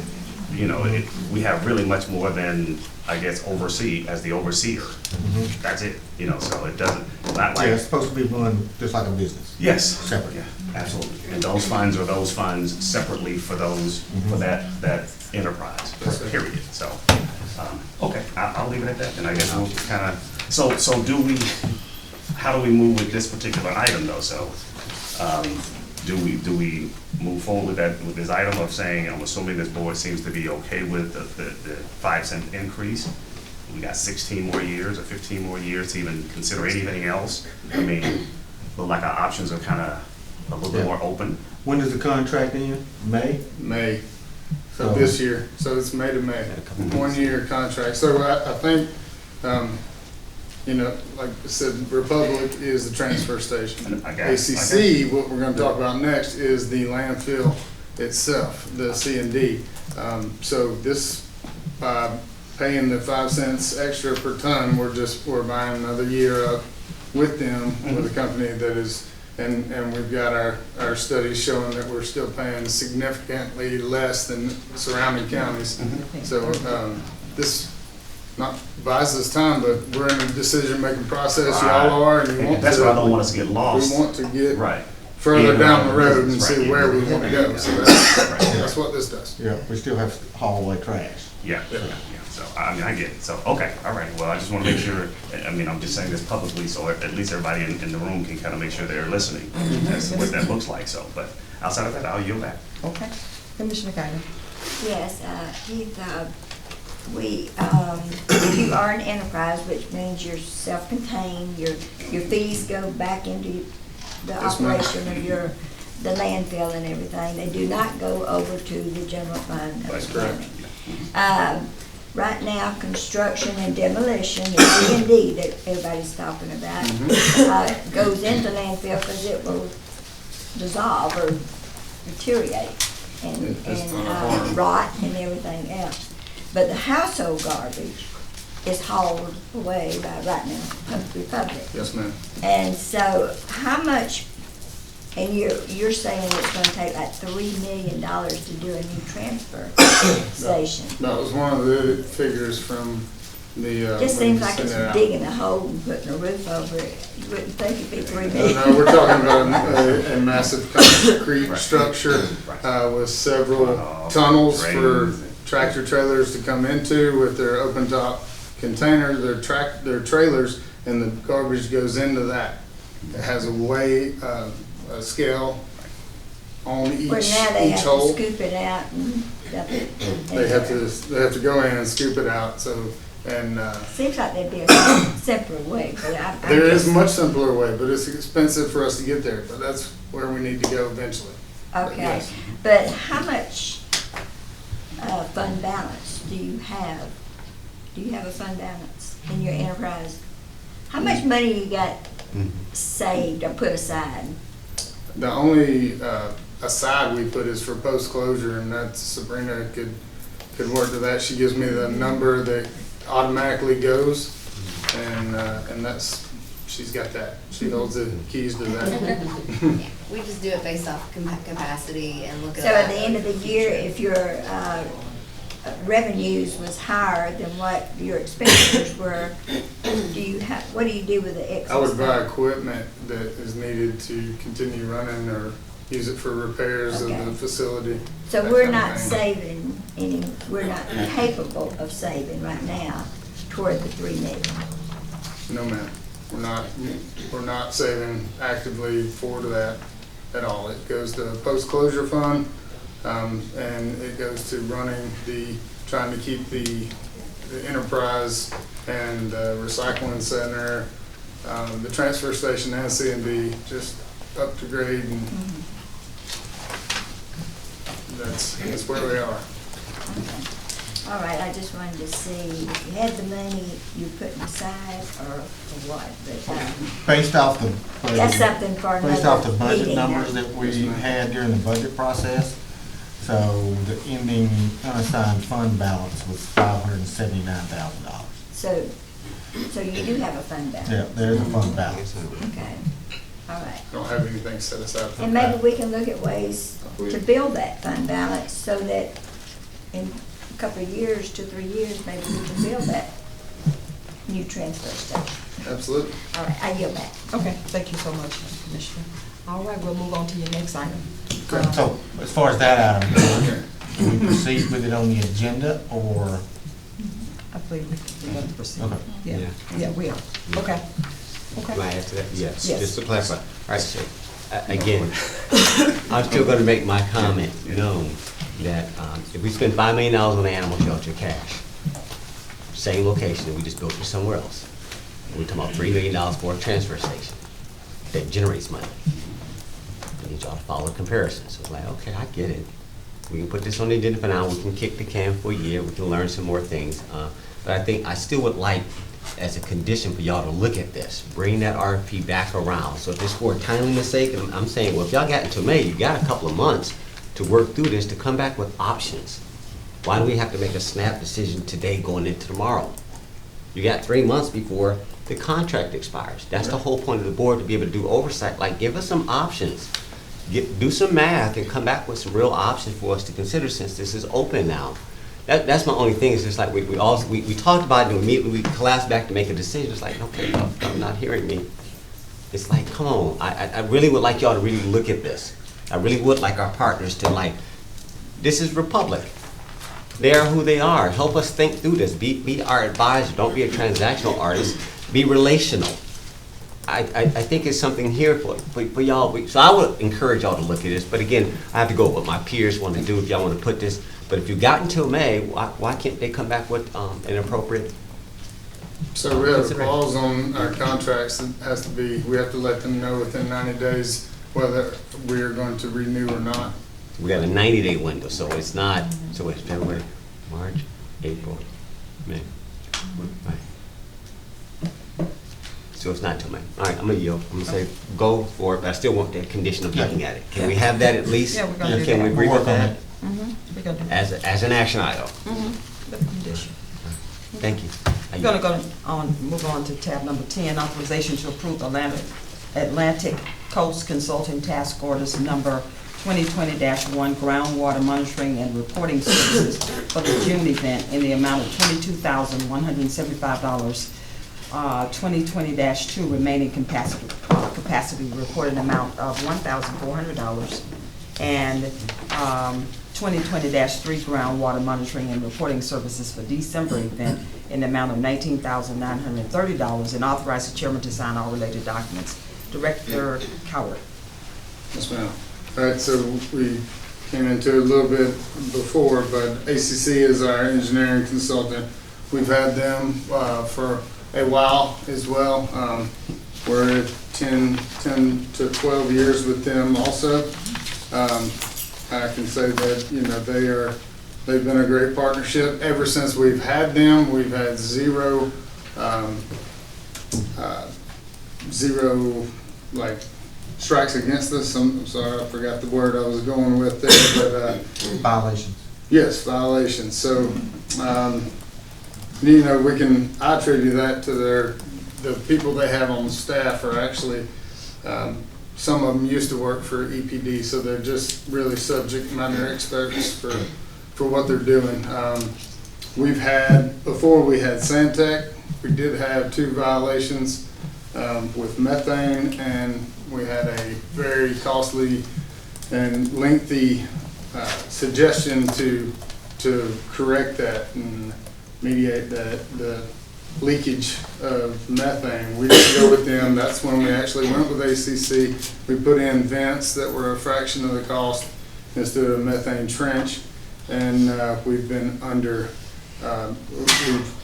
We've passed all our tests, to include our last test was last month from EPD, and we have a 95 out of 100 out of that. So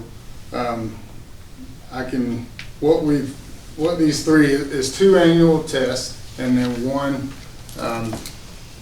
remaining capacity report a year. So the actual, I don't have any comparisons as far as who else, what other engineering firms would go out and do this and what it would cost us, but I created just a little spreadsheet from 2007 on going the price, and it has increased. Sometimes it depends on what they have to do, what they find in the groundwater and the methane testing.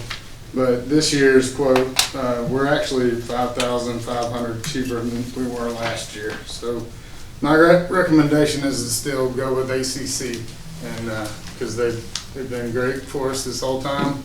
Never had a problem. Like I said, we get inspected either once to twice a year by EPD, surprise inspections. They go through everything. They go through my files. I have to have everything documented right, and then they go out and start doing the testing. So it's my recommendation.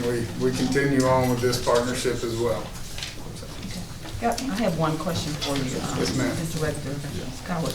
On the old landfill, the one that was closed back in the 80s, are we still checking that? Is it inert, or can you tell me a little bit about it? I know you. No, man, we have nothing. We don't check anything over there. That's not. I think Mark, we've had it checked once since Yes, I've been in ma'am, we've had office, it. and right now it's inert, it's quiet. Okay. Yeah, we had it checked about 2 years, 2 years ago maybe, Yeah. 3 maybe. Just to make sure. it We had to wasn't get it all the And everything, Yeah, we were everything looking for passed. methane, everything was below the threshold. They've had free reign for 20 years. Permissible. Vice Chairman Robinson, I believe. I see Yeah, you. just related to this topic, again, I'm back to, we've always talked about the assets that we have. Some are passive. And Commissioner Mitchell, I know you, he's gone yet. This was important for, when Commissioner Mulcair was here, we looked at the landfill for perhaps a solar farm or a potential site, right? So again, we're back to, I get that y'all come before us to just yes, just sign off and y'all keep moving. But part of our role is to also okay, there's a bigger picture here. How do we optimize the assets that we have? How do I get a greater yield out of this asset, return on capital, right? And so, so again, you've got a inert, what you call it? Inert.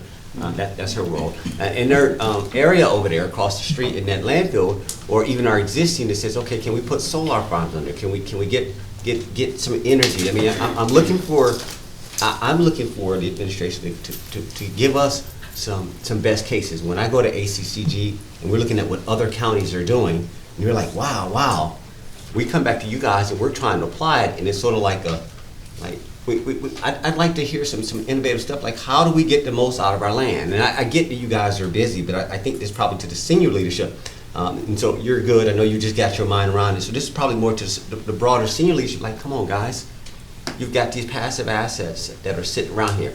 You've got several other properties that we own that are empty land pockets and stuff, and it's like, but yet we talk about the budget, but yet, so this is a broader leadership, but at the same point, I'm staying on task with this one, which is can we put solar panels on here? And I know there was conversation that was going with Mark, was it, I mean, again, we gotta be public, Georgia Power or, who was it, Greystone? Mark, do you remember?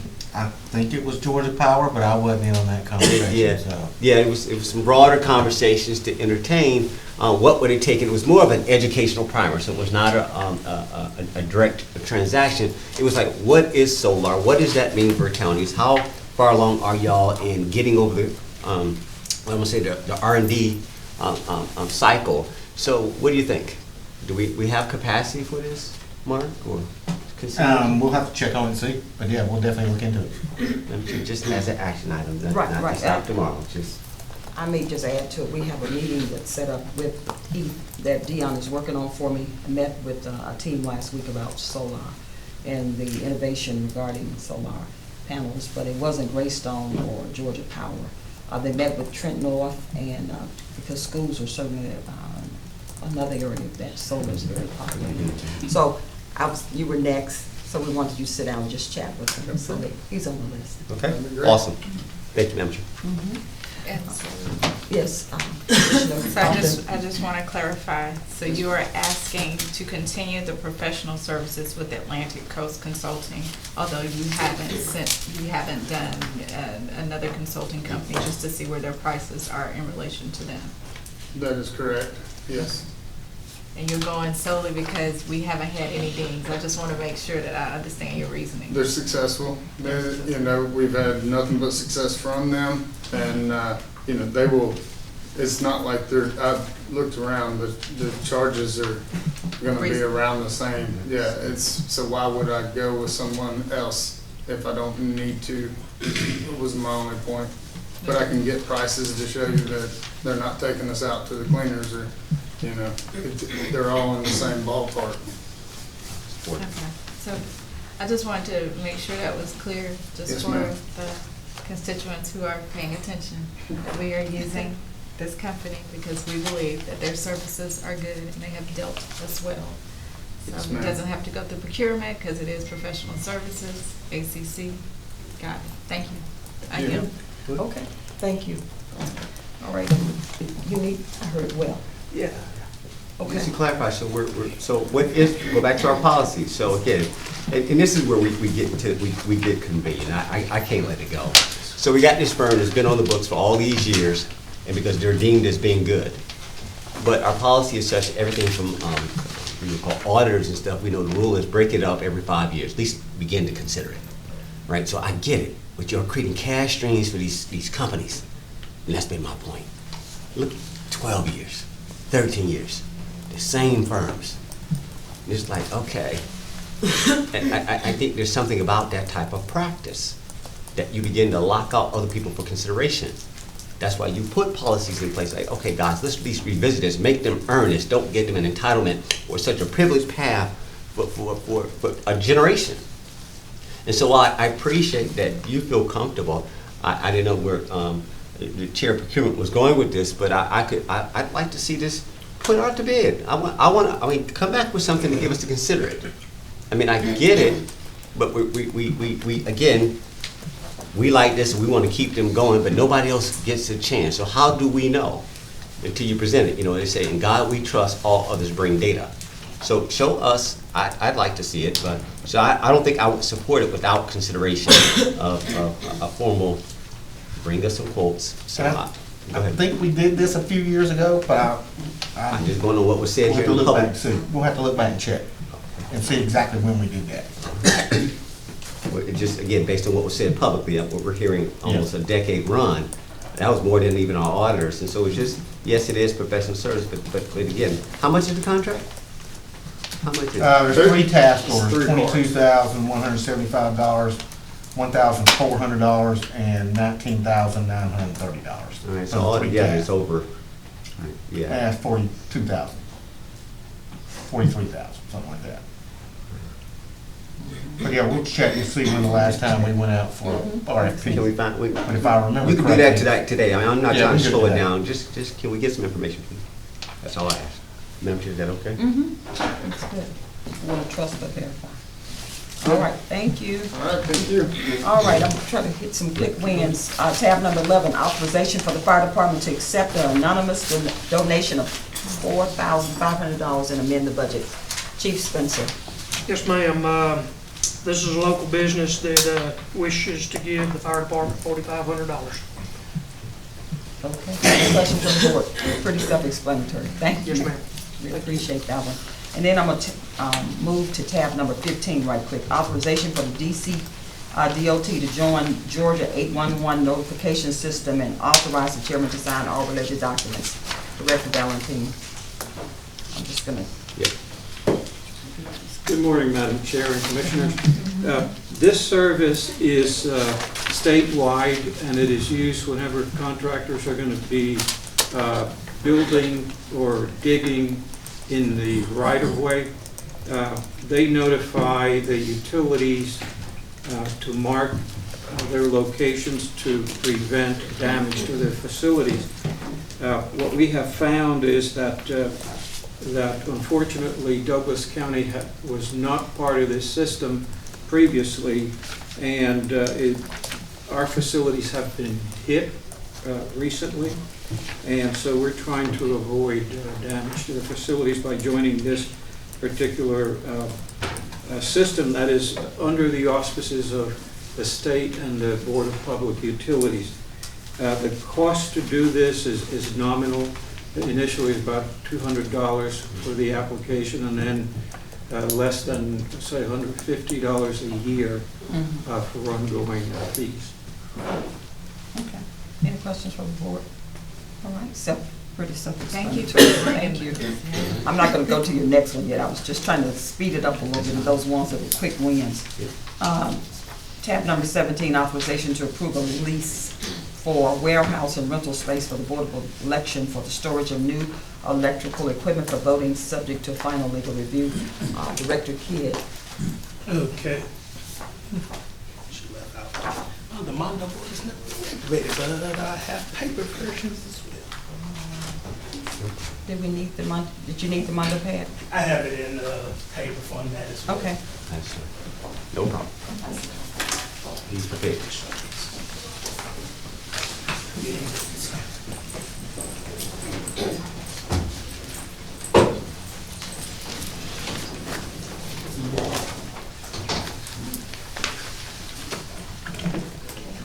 Yep.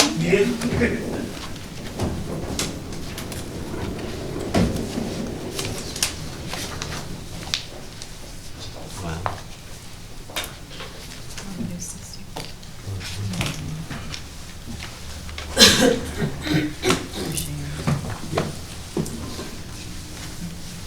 Okay. I guess I'll start the way I will sit in.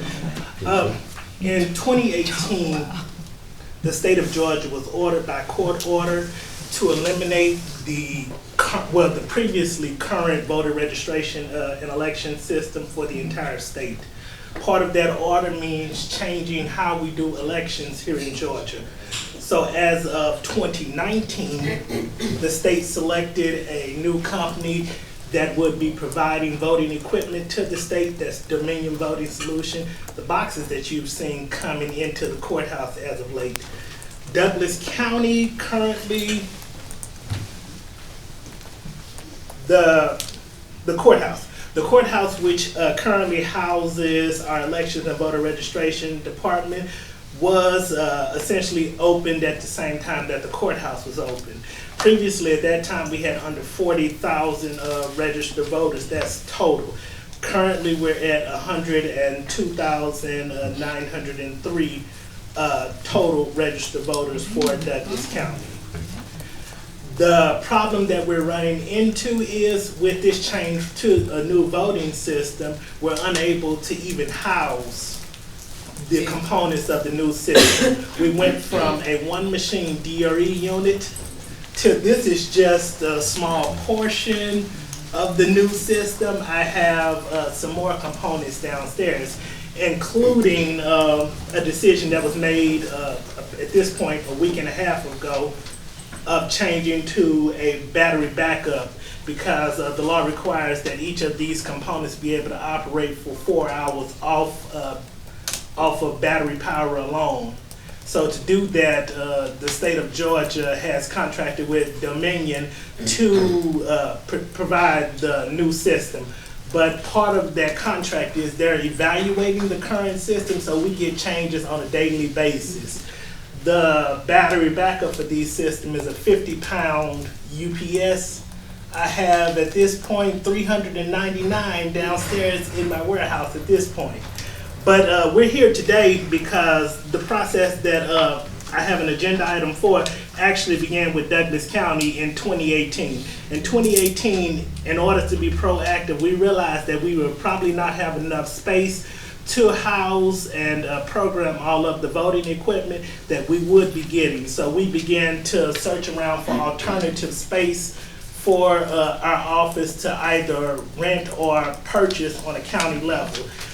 In 2019 and 2020's budget, we placed items into the budget to move Douglas County's elections office out of Douglas County Courthouse into a new facility. Unfortunately, those 2 consecutive years that funding was pulled out of our budget, but now as of the 24th of January, we have begun to receive said equipment. The equipment consists of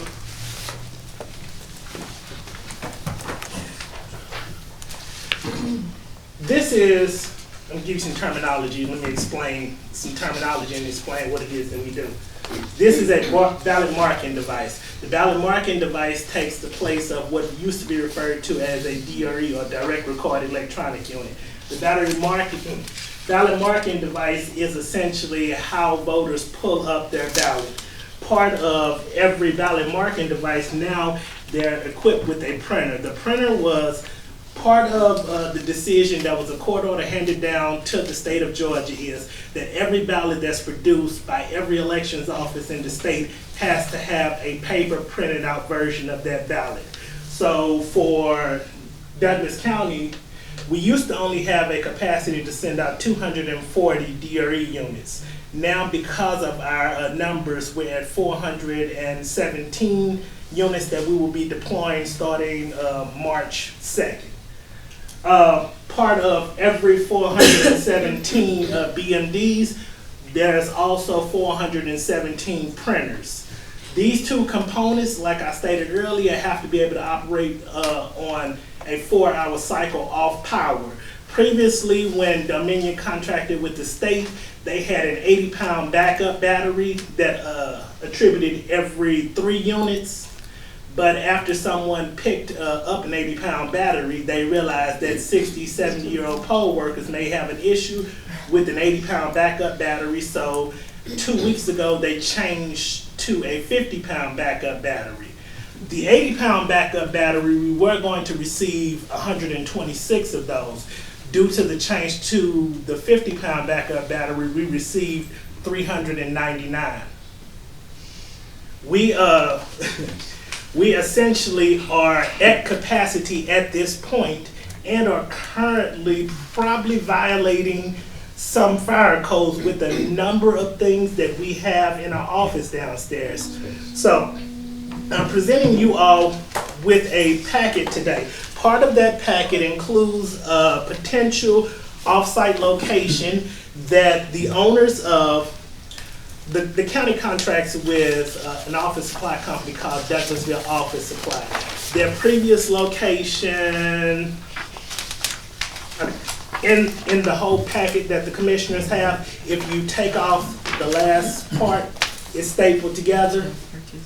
This is Douglasville Office Supply's previous location. They own the building and are willing to lease the facility to the county for $1,600 a month. The rest of the packet are other locations that for the last 2 years we have identified possible other locations.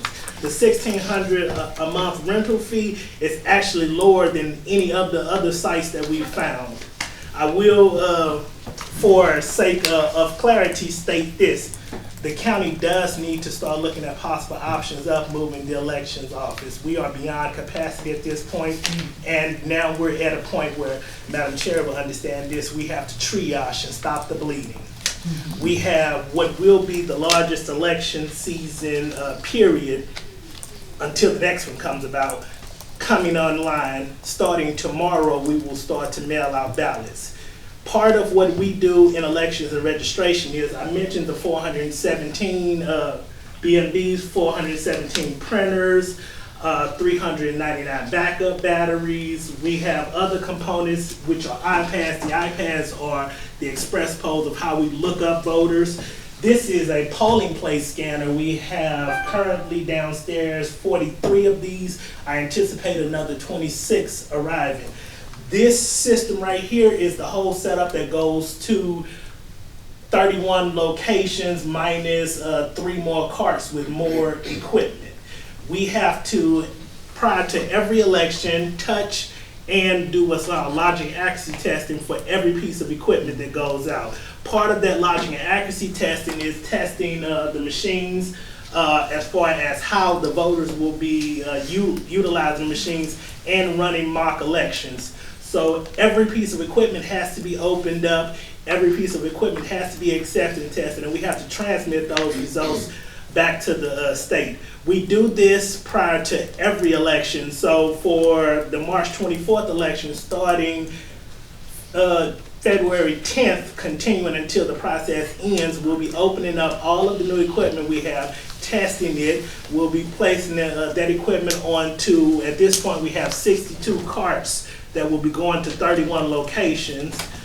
We have to transport those to those locations. They will go to those locations. The poll workers will, at that point, take out the equipment and set it on tables. These new units don't have legs, so we have to purchase tables for 31 locations in order to place machines. Our previous capacity to send out voting equipment was 240. We're over 400 units that we will be deploying this time, so all 400 units have to be on tables. We actually have to house those tables, house all of the equipment. Essentially, we are storing equipment currently downstairs in this building. If accepted, we will be operating 2 warehouses at the exact same time to disseminate equipment throughout Douglas County. But I said all that to say that we have to physically touch every piece of equipment, so options like a storage unit would not work. Because when we disseminate and program this unit on the 10th, we'll put it on carts, and then it will go out to our advanced voting locations first, and then election day locations. We will conduct 3 weeks of early voting and have an election day on March the 24th. March the 25th, we will pick up all of the equipment from all of the locations, and at that point we will have a 2 to 3 week time frame to do this entire process of logic accuracy testing over again to reship out this equipment for our May date. Our May date is not actually May, that's election day, but everyone in this room knows that early voting is a 3 week period. So we will have all of this turned around before April 29th to redeploy for the start of early voting for our May election.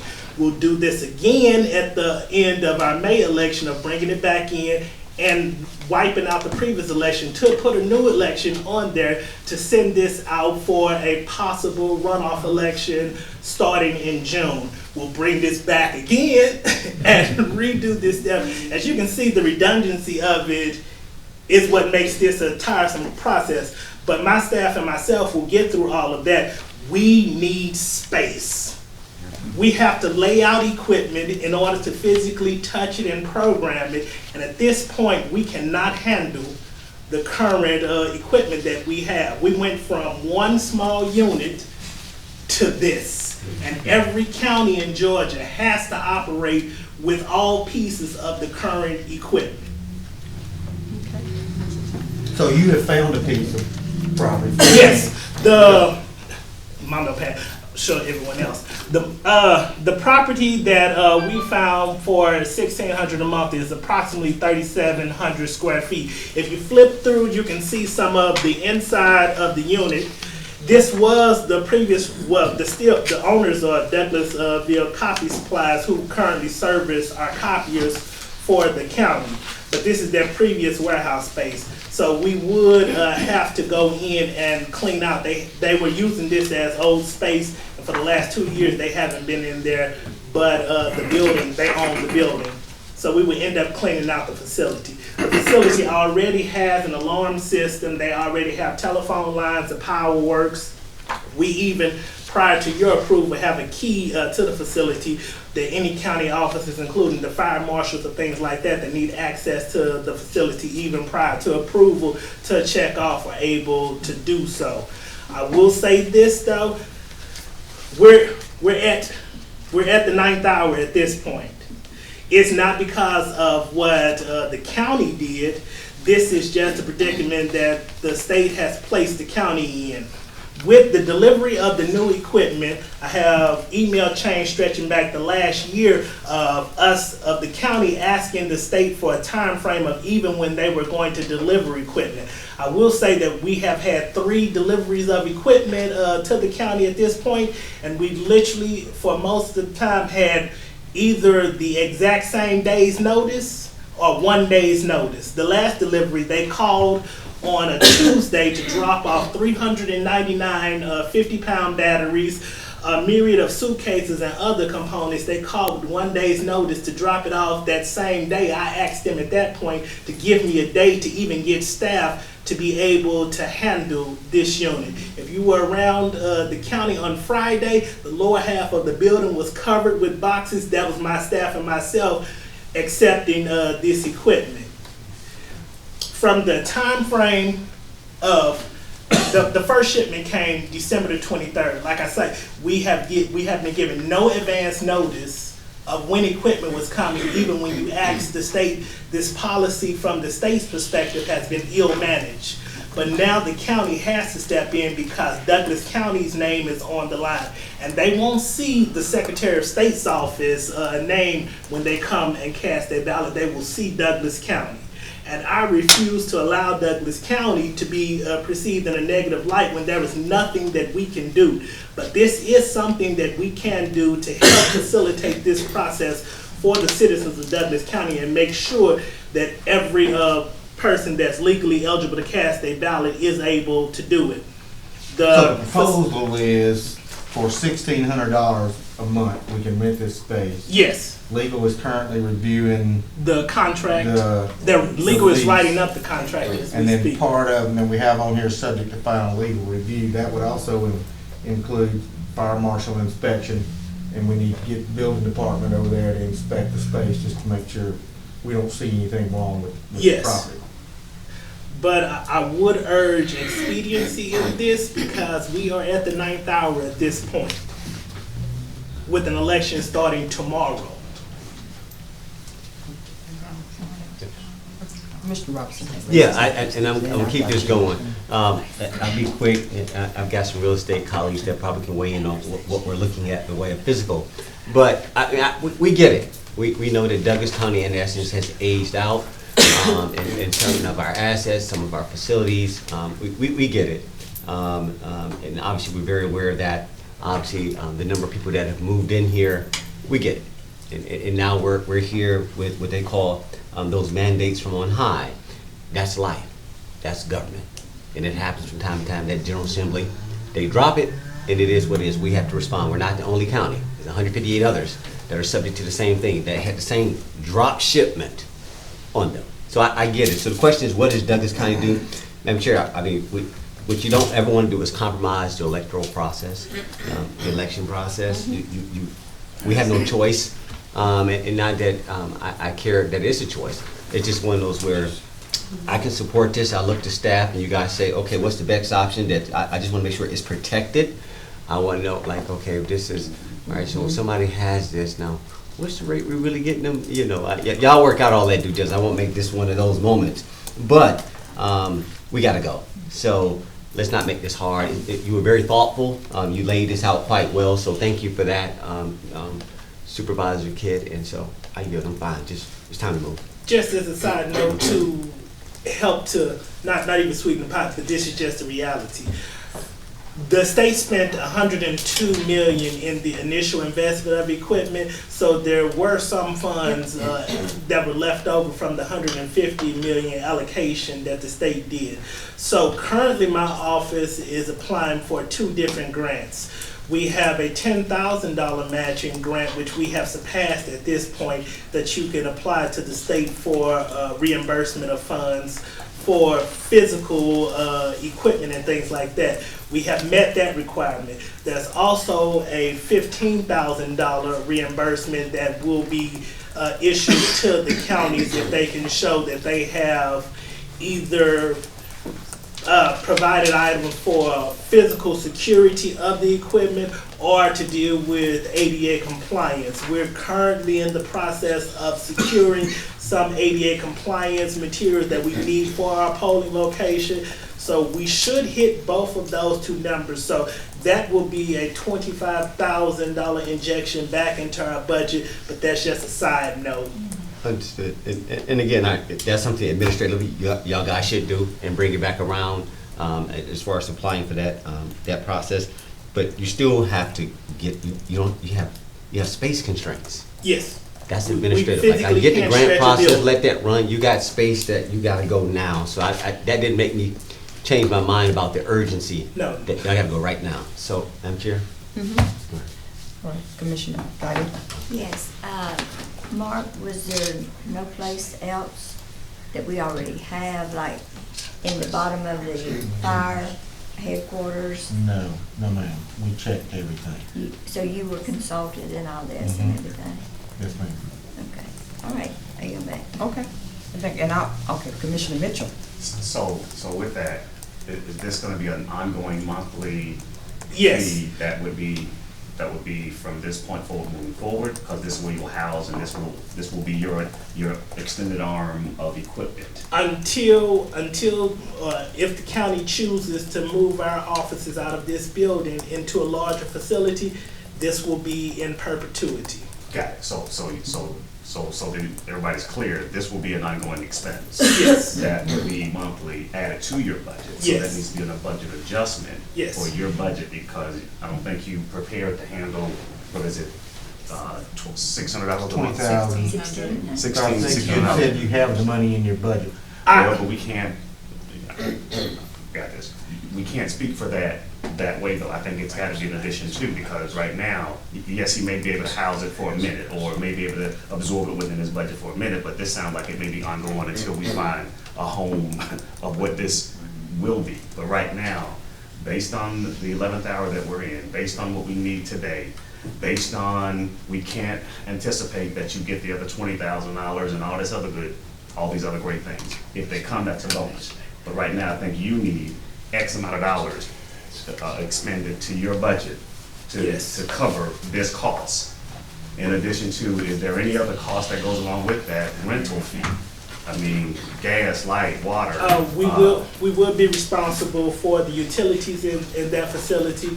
So that's an addition too. Yes. And I'm saying this out loud so everybody can kind of hear that the numbers are not just 15 or whatever that number is, 16. Right. It's 16 plus gas, light, water, security. Do we need somebody to sit up there, an armed guard, to sit there every day to kind of watch this stuff based on whatever? I mean, I'm saying this out loud because what I don't want to see is we ended up saying, okay, we're good, we've got a place, and the water is in your budget, and then they give, somehow the building is not secure. And then now you got another problem, is that now the election has been compromised in the mere fact of security.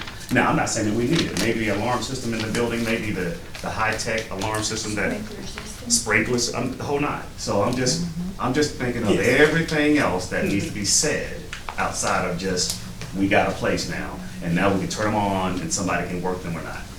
This will be an ongoing expense for the county. And please add those other numbers in your number. Don't just exclude those because you got it in your budget today. Yes. Okay. I will say this too, though. Okay. This is not a discussion. Although we're now at the 9th hour, this was a discussion that we have previously been having with the county for the last 2 years at this point. So this was not done in a rush decision. I know. But I can produce all of those numbers for this body. And you'll need a build out. Yes. Okay, so that's another number. So I'm just saying to you though. Well, with initially, the space itself is cleaning it out and initially setting this up. But we're prepared at this point to work with the county in whatever way that this board sees fit of moving forward. But whatever decision you all make, this needs to be something that happens Today. Yes. Yeah, I'm with you. I'm with you. I totally agree. So I'm just making sure that you selling these guys the bigger number, not just the numbers of just the 16 monthly, and you got to figure out the rest. That's not fair to you and your department. So it needs to be, Mark, I think you guys need to get together and figure out what that bottom line number really is. It's from reconstructing to the gas, light, water, to security, you know, fire, I mean, just the whole nine, and let us see that big number and say the number is X per month. And then we kind of move on whatever. We can work with Mr. Teal's office on generating those and have those. Absolutely, and I think in the end, yes. Yeah, just, we can have the lease ready today. In fact, it's sitting right here. There's only nominal changes, but I want to Would point this out. be an annual lease or a monthly lease? Yeah, you can't have an indefinite lease. I mean, it's. I got you. It may be an indefinite recurring expense, but the lease itself is annual. That's fine. For a year. Either party can get out of it with 60 days notice. That's okay. I think what Mark's referring to, the use of the premises right now are for housing election equipment, training poll workers on election equipment, maintenance of election equipment, et cetera. It doesn't contemplate necessarily a build out the way it is right now. What Mark's comments, and we're drafting it so we can change it however Milton wants it. What Mark's comments are, fire marshal's gonna have to approve a CO. So somebody needs to go figure out, do we have the services actually operational, regardless of who's paying for it? Is it operational? Does it have handicap access? Does it have a bathroom that's handicapped? Does it have sprinkler if you're gonna have so many people there? The other parts of it are not in here. But if we sign this lease today, it does not mean they could open up the door tomorrow and start operating out of it without that. That's what he's talking about. And I think that information needs to be added to that, or clearly identify what that is. So if we do need that, which I think we will. We have access to the facility. The leaser at this point has given us a key and has granted us access. Even if we do not go with the contract today, we can get into the facility at this point and start some of those inspections. And Milton, that's not my major concern though, because first of all, I want us to have legal access to it, and if by chance there's a problem, I want our insurance to be able to cover it. So I wouldn't put the cart before the horse. However, but we need to have that conversation first. Yeah. And Matt will need to add that as an additional facility for purposes of insurance once we enter a lease. Exactly. Because what I don't want to see is we got the building because we got the keys, and the guy said, go ahead, just do what you want to do, and we'll come back and we'll talk about this later. Then we come back and have a problem. Yes. And the problem is, well, your insurance didn't cover it because we didn't get with Matt, or you know, the puppy that was in there, you know, had a puppy. I don't know. Whatever it is, I just don't want any problems to occur because we're trying to move that fast. I think we definitely need to move. But let's just kind of make sure that all the, you know, the legal guys have actually kind of, you know, looked it all over, and that way when you take the keys and go up there tomorrow and put your stuff in there, that you're covered more than anything. And you've got everything you need that will be covered, because I think this board needs to be willing to fork out what that need is to get it done. I mean, we have no other choice in the matter. Right. I don't want to belabor it, but I just want to make sure the other issue we have is most leases, the landlord has a right to enter at certain times. He's going to have sensitive equipment there that the landlord should not be able to access without the gatekeeper being there with security to ensure. So I don't know that this can be a double key operation because of what you're housing up there in Milton. We're going to have to get them to agree to that as part of this, but I'll write it that way. And I totally agree, because that sensitive type of equipment, having someone else access to it creates another problem for us as from an election perspective. So absolutely not. So, but that's all I'm saying. Yeah. I completely understand. Okay, all right.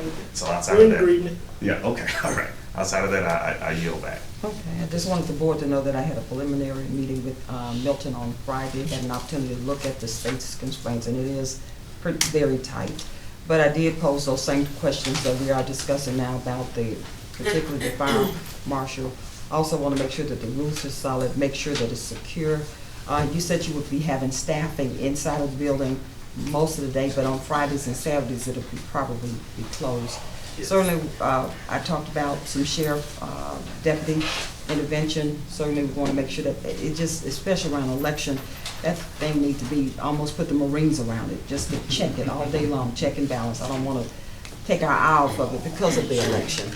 So we need to ramp it up even further. We actually have a meeting at 1 o'clock with the sheriff's office to discuss our security concerns with our other locations as well. So we can certainly add that to the agenda items. It really needs to be so. Put it all in there.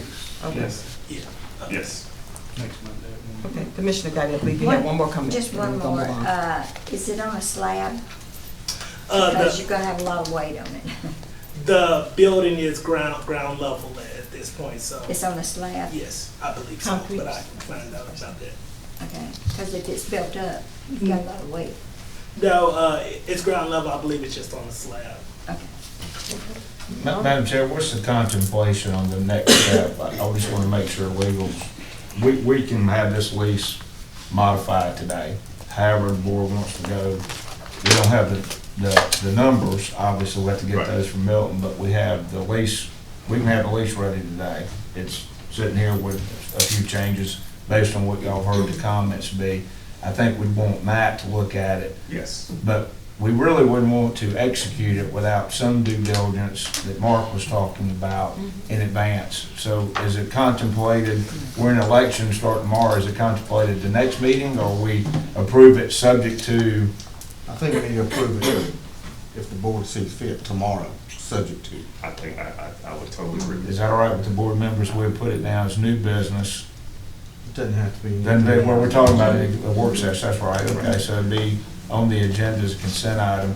We do need to get the numbers to plug in so that the. But subject to this information that we're trying to say, add to this With those particular lease, and any condition that we may pop up tomorrow, that our thought process. With a 3 right off the top, or a CO allowing the use, Matt blessing the insurance provision, we will have already passed on everything else. So I'll have that today on our side. Okay. We understand the urgency. And money. Oh, yeah. And money, we need to know money. the amount. Do we know the amount of the lease, Milton, when you say public? The 1,600 is the total amount of the monthly lease. Excluding Excluding utilities. Yeah, utilities. utilities and all that things. Yeah, we want everything. So securities and things like that will run estimates. Okay. Okay. And the previous owner may be able, should be able to give you what the What they utilities were, were. yes. Right. Just to give us an Right, average. and yes, and get an idea of when somebody was there, what they used, how they used it. They may not have the size or whatever the case may be, but somebody should be getting some numbers at least. But yes, but I think you should get all of that and know what all of that is before we move on to saying just 16 is the magic number, because I think it's gonna be a lot more than that. But Well, yeah, it will be more than that, and we'll work on getting those facts and figures together for you. By tomorrow. Yeah. All right. that And way you also- can run. Oh, yeah. Okay. Milton, also, we talked about electrical outlets. Want to make sure you have those, certainly, you know, if you have an overload, because you have things that have to be charged. So the fire marshal may just want to tell us, we don't want to overload Yes. what do you call the thing, the breaker? Well, but see, that's the build out. He needs to kind of get the build out that would include what that looks like. He can't, I mean, one outlet may not be enough for 500 of these things. Yeah, you want to make sure you have it. But that's why your electrician will tell you what that is. Okay. And I will say, as part of that agenda item, Jennifer Hallman would want it to say and amend the budget. Absolutely. Accordingly. We'll have the number. Yes. Absolutely. Okay. All right. That's a That's a big good one, though. undertaking. That's a good one. Okay. Thank you so much. Thank you. And thank you for bringing everything so we can see it. I have some more cards, but they wouldn't fit on this floor. Oh, no, you don't want to, thank you, though. That was great. Thank you. We're going to go back to Board of Commissioners. We're moving, we're almost there. Tab number 12, authorization to approve a change order number 1 in the amount of $17,383 $1,000,000.14 for extending the retaining wall at the addition to the Douglas County Transportation Center, and authorize the chairman to sign all related documents. Yes, ma'am. A couple of things about this change order request in the amount of $17,383.14. We have the money to cover this. We're not asking for any additional money. And this is also 80% reimbursable by the Federal Transit Administration. The property involved in this change order is the bank / slope between the south side of the new addition and our upper parking lot. And what occurred is that as the contractor got out initially working on a retaining wall, they discovered that the upper parking lot was built 3 feet higher than was shown on the original as-built of the transportation center more than 15 years ago. So they determined that unless they extended the retaining wall, we could have serious flooding and erosion issues at the new addition. This has been vetted by our architect, by the contractor, James Worthington with the Developmental Services has looked at it, and we ran it through the Transportation Committee too. So our request today is that the change order be approved. Any questions from the board? Vice Chairman Robinson, you have a comment? Yeah, just more of a comment. Again, I agreed to bring this before the full Board of Commissioners. Again, you know, when we go over budget and therefore contractor errors or for things like that, I think they should be vetted fully by the board. Like, so again, it's like, could we have not anticipated this? Not you personally, you know, we already talked about this in committee, but how could we have avoided this cost, and why are we absorbing this cost? Is it not somebody else's responsibility downstream to absorb this cost? I'm just curious. I don't know that that's a question I can answer. I know, but for my peers, it's more of that. I mean, obviously, the end result is we have to fix this, meaning we have to correct it. We've got to do what we got to do, but there has to be accountability in these decisions. Is okay, do we just let it go by, or do we like, okay, do y'all know what just happened? I know that what I don't want to hear is, okay, it went over budget, or that, you know, because we didn't ask the right questions, right? Our job is to oversight. So we, for the most part, 95% of things are going to come through here pretty fast, pretty quick, and we're going like, yes, yes. But every now and then we'll catch something that says, okay, we'll sample it. And we'll say, okay, now what happened here? And so on this one, I hear that we're covering this. The question is not could we do it, but should we do it? I'm not necessarily saying we need to slow down what we're doing, but it's just those things that I figured out I'd love my peers to weigh in on. That's all. I get it. That was a comment. And I can jump in if need be. I think the question is it in the scope of the original work or is it not? If it's not in the scope of the original work, it's going to be in addition to the original work. If it's in the scope, we're talking about the retaining wall, correct? Correct. If it's in the scope, which I would need our department folks, the engineers to tell me, if it's in the scope, then it should be covered by the contract. If it's a change in dimension, change in requirements because of environmental factors, or if it's an additional wall, then that would be outside the scope of the contract. And that was my point. I wanted to get the answer that we're going to pay it, I guess, at some point. But can we get the answer to that? And as Director Watts says, well, he couldn't really answer it, but somebody has to answer. Well, all I can say is that they're having to extend the wall. The wall is longer than it was in the plans designed by the architect originally. Do we know why it's being, has anybody said why it's having to be extended?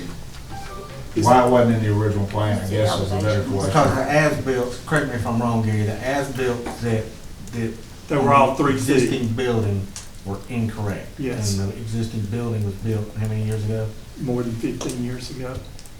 So the as-bills that were submitted by the architect / engineer at that time were incorrect. Correct. So what was submitted to this architect was incorrect by a former architect? No, by county. By county funds? We gave them the as-built. Well, that's going to be a change. That's going to be a change, or it's going to be in addition to if that's the case. So it's on us, we made the mistake. I mean, Because the architect will say they relied on what we provided. If what we provided was wrong, then it's a change.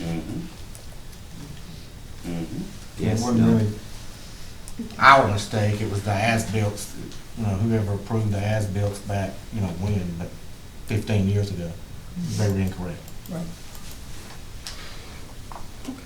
Commissioner Gotti, you had something? Well, I was just gonna say, don't they put a tripod on that and make sure it's all lined up? Does the architecture do that? Does he do that? James, you wanna? I remember when I was building my house, Well, so my sure builder they did that. check it, and that's how it came out that, hey, there's a problem. But in the design phase, they They're design not based looking off at the topo and. of an existing as-built, which is like your existing survey that was provided to us by whoever the contractor was 15 plus years ago. Yeah. Now, whether that error made 15 years ago was on the surveyor, the engineer, the contractor, I don't know. I wasn't There was involved at probably that time. some change in the plans that was submitted that should have been attached to the original plans, but somebody dropped the ball somewhere. And if it's that long out, whoever made the mistake, whatever third party, it's no longer remediable by an action because of time. I yield back. Okay, thank you. All right, we'll move on to the next item that you have, Director Watson. Authorization to advertise for a public hearing to be held on March 3rd, 2019 for the Connect Douglas 2020 Congestion Mitigation and Air Quality Grant. Yes, ma'am. This goes back to one of the questions that Commissioner Mitchell was asking earlier. What we're applying for is the second year of CMAQ funding for operation of the bus service. Part of that process is to hold a public hearing. We've scheduled the public hearing for March 3rd, and then after we hold the public hearing, we would ask for the commissioners to approve a resolution authorizing us to file the application. Sounds good. Okay, any questions from the board? Commissioner Carpenter? So can you tell the public what does the CMAQ survey does? Why would you want the public hearings to be? Well, number one, it's a requirement. And number two, this will give us an opportunity to talk to the public about the bus service and what we want to do moving forward. That was it. I just wanted to make sure that the public understood why you're giving them input. It is public funds. It is a grant. The money is coming in, but in order to be transparent, that the citizens need to have input. And as we did in the first year, we're asking for 1.6 million in federal money. 1.6 million in federal dollars. Yeah. So just wanted to make that public so that people could come in. Absolutely. We do ask for your input. Thank you. I yield now. Okay, thank you so much, Commissioner Parker. Okay, Commissioner Guy, I'm sorry. Okay, just to make sure that the public does not misunderstand it, this is not a new CMAQ grant. This is just the second phase It's the second, of the it's the second of 3 years. CMAQ grant, Yes, the ma'am. $6 million. Correct. Okay. I don't want them to think that y'all are going out there and getting another one, so No. thank you, I yield back.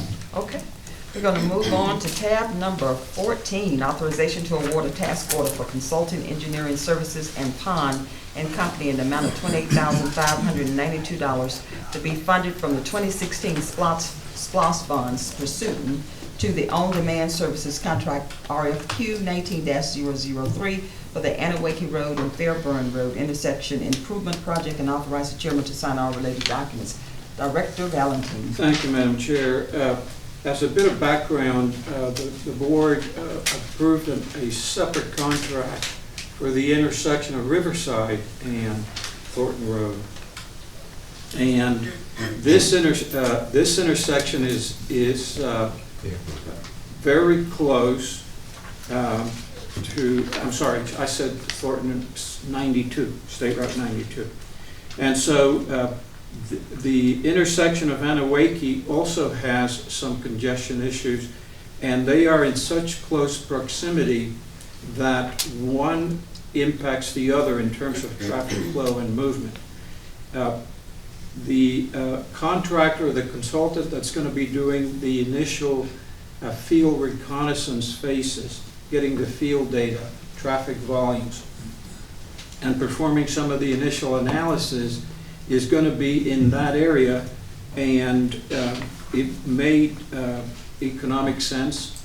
There was some synergy that could be taken advantage of to have them also analyze the intersection of Anawake at the same time. Now, they were the contractor Pond and Company for State Route 92 and Riverside was contracted to do the entire typical design effort, from the field analysis to developing a concept plan, the interaction with the Georgia Department of Transportation, and developing the plans. This effort that's part of this particular ask today is only to do the initial reconnaissance and develop a concept to find out how the interaction between the two intersection works and what the issues are with this particular intersection. And then at that time, we'll be in position, we'll bring that information back to the board through committee initially and make a determination whether to move forward to perform a project design or whether just to hold in abeyance. Or it could be that their recommendation is that there isn't a direct correlation between the two and give us the option, or not enough of a correlation like we suspect, and give us the opportunity, give the board the opportunity to decide whether to proceed to the same level of effort at this intersection or just hold with the information that we get out of this effort. Okay. Any questions from the board? Commissioner Guider? And I just need you to refresh my memory because I'm getting old. Okay. Now, Anawake, 92 and Riverside was a SPLOSH project. That's correct. Was this a SPLOSH project too? Yes, it was.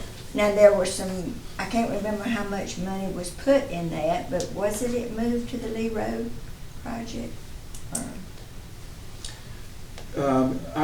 Originally? $6 million was, yes. $6 million was for all of the, well, what was moved to Lee Road was from economic development. This particular intersection, I don't think that it had a particular allocation. It was on the list, but it did. It was $6 million. $6 million for. Yes, that was the realignment that had been discussed. Oh, okay, at that one is point. that is. And then you had the Is economic. that 92 or Anawake? Anawake in 92. It was all one project? Mm-hmm. And it was $6 million, and how much was moved to $6 million. Lee Road? $6 million. So the funding has been removed, I thought. Was it because we said we didn't have enough put aside for that, or what? Where's the funding? Why is it still out there if we removed all the funding from it? Well, this is different funding. This was for those intersections, those intersections in that area. So the traffic signal at Mount Vernon in 92, traffic signal at Riverside in 92, but traffic signal at Riverside in 92 is so close to Anawake, the counts and everything will, from 92 and Anawake will affect Riverside. So it all needs to be looked at together. So the funding for the Riverside was removed completely? Is that? No. Okay, That was Anawake. That was Anawake. That was the Anawake relocation. Okay. It was removed, it was $6 million, Mhm. and it was put in the Lee Road. Mhm. So the funding for this is coming from, since it's Anawake. It was the safety projects. There was $1 million allocated for safety. So you had $250,000 for 92 in Mount Vernon. 92 in Riverside, $250,000 for 92 in Mount Vernon, $500,000 for streetlights. So this is to see, since it's so close to the 92 road that turns there and goes into Fulton County, what to do with all three of those intersections. at least what to do with the two intersections that are gonna be signalized, Which is, which is Anawake and well, anyway, it's Riverside. already, it has signals.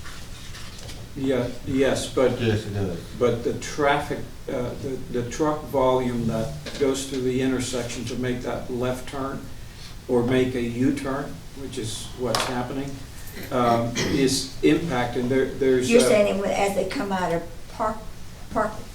Out of Riverside. Riverside. Riverside towards Anawake. They do the tractor trailers are doing a U-turn? They're making a right turn to then go to Anawake and make a left turn or a U-turn. So they need one of those loops, like they have on Highway 5. That is what this will take a look at to see what is the remedy for that intersection. And this is just for the design? This is actually just for the initial assessment, not even for the design. Okay. All right. Okay. Thank you. We're gonna move on to the next item. Okay, thank you so much, Director Valentin. Madam Chair? Okay. Yeah, just for a comment, but I think it's worth acknowledging, when the SPLOST project was put into effect by, obviously, county administration, once we as Board of Commissioners got into this and we began to look at, okay, but what's our priority? Right, we had some economic development money, we had some other money, and it's like, well, what is the project that has the most bang for the buck across the board? This money was allocated for Anawake, $6 million, straight for this intersection. I'm like, but can I get through this with just a street light adjustment down on Riverside and 92? And could that $6 million be used somewhere else that benefits maybe a couple of commission districts? So the Lee Road became a sort of a critical main vein for us. In other words, like, okay, we gotta fix this, refinance it and everything. So we took, obviously, money from the economic development, $10 million, and we took money out of this to get to that $21 million to fix that, to both resurface and to widen this. I don't want that to be falling on deaf ears to say that, well, we took money, like, well, it wasn't the highest priority. I mean, we appreciate what staff put forth, but if I had to look at it and make the call, like, well, I'd rather share with my other colleagues than to have all that $6 million concentrated, and then, like, I just didn't see it. And so we as a board made an agreement, we approved it, to shift that money to Lee Road as a priority to keep that east-west connector going from a congestion. I'm not saying that, I mean, I'm gonna just leave it at that, but I don't wanna think like, well, how did it move and who moved it? It's like, we did, the Board of Commissioners did. And the benefit obviously is the east-west connector that ultimately, hopefully, Miguel, it will start sometime this fall, give or take, and we'll be done. And we'll keep that moving. I yield, Madam Chair. Okay, thank you. We're gonna move on to tab number 16, last but not least, authorization to enter into an agreement with Profitability Growth Value Creation, PGV, advisors to provide strategic sourcing and expense reduction services to Douglas County as recommended by the Purchasing Oversight Committee. Director Evers. Good afternoon, everyone. Good afternoon. On December the 4th, the county administrator, along with department heads and myself, we met with PG advisors to discuss the possible areas within the county that would benefit from bringing PGB advisors on board. Some of the objectives that proposed by PGB advisors are collaborate with management to perform cost reduction initiatives, assist in identifying cost categories with the greatest potential for reduction in cost, and identify spend categories will be evaluated for solutions developed and implemented to provide Douglas County with annual cost savings. There will be 2 phases to this project. Phase 1 is the defined opportunity phase, which is a 45-day assessment. It's tailored to the county's unique circumstances and priorities and objectives. Then there's phase 2 to analyze and measure. Upon the analyze and measure, some of the categories they'll perform will be the total cost model per major category of spend. They'll develop a baseline cost structure for each category of spend, and they'll identify total cost activities. The fee terms being proposed by PGB advisors is for phase 1, defined opportunity is $25,000 fixed fee. Phase 2, it will be success fee based on realized savings and improvements. And this will be for a 24-month time frame. And it was approved, it has been recommended by the Purchasing Oversight Committee for the, authorize the chairman to sign all related documents, subject to final legal review. All right. The floor has been yielded temporarily to the vice chairman. Anybody got any questions? Peers? Y'all pick which one who go first. Oh, she can go. I No, didn't go know ahead. if you saw me. Go ahead. Go ahead. So this is someone that's gonna come in here and see how we can save money in our daily operation, so to speak? Yes. It's like a consultant? I think. Yes. Yes. So, did we bid this out, or is this, who is profitability growth value? Are they Where did here? we come up with that? We did not bid this out. PG Advisors, they would actually fall up under the consultants as far as professional services. So did we call around and, where did they come from? Are they here in Douglas County? Are they in the Metro County area, or what? They are in the Metro County area. County administrator, will you give background as far as how did we come up with the vendor to provide the service? So I think you had met with them at some ACCG function. They came in. So they came in, gave a presentation to purchasing committee. So then we did more homework by meeting with department heads and the guy from PGV. Sorry, I can't remember his name, but anyway. Sam, yeah, to see exactly what they would be doing, discussing everything with some of the major topics that he had explained that he could possibly save us money on. The original contract on the phase 2 portion where he gets 25% of any realized savings was, the original one said 3 years. We went back and that's now been revised to 2 years on any real savings. So for example, savings would not be, sheriff is purchasing, Tahoes. Yeah, it'd be cheaper to buy a Volkswagen. That is not a cost You saving. couldn't catch anybody though. Couldn't haul them either. Right, so stuff like that would not be savings, because that's a no-brainer. Yeah, it's cheaper, but it doesn't serve, So any function. the consultant's gonna go in each department, like the tax office, clerk's office, and places like that, and say, and tell an elected official No, they're ma'am. not doing It's something. my understanding that right now it's only department heads under the BOC. Under the BOC. Yes, ma'am. Okay, I just have a bad taste in my mouth. Years ago, when I worked for a construction company, they brought in this consultant to save money, and he had us soaking these felt things in the ink to try to save money. He was finally let go, but maybe they've improved on their methods. With that, I yield back. Madam Chair, I yield go back. Madam Carter was next. Yeah, so I'm glad to know that we did go back and ask them to change the realized savings from 3 years to 2 years.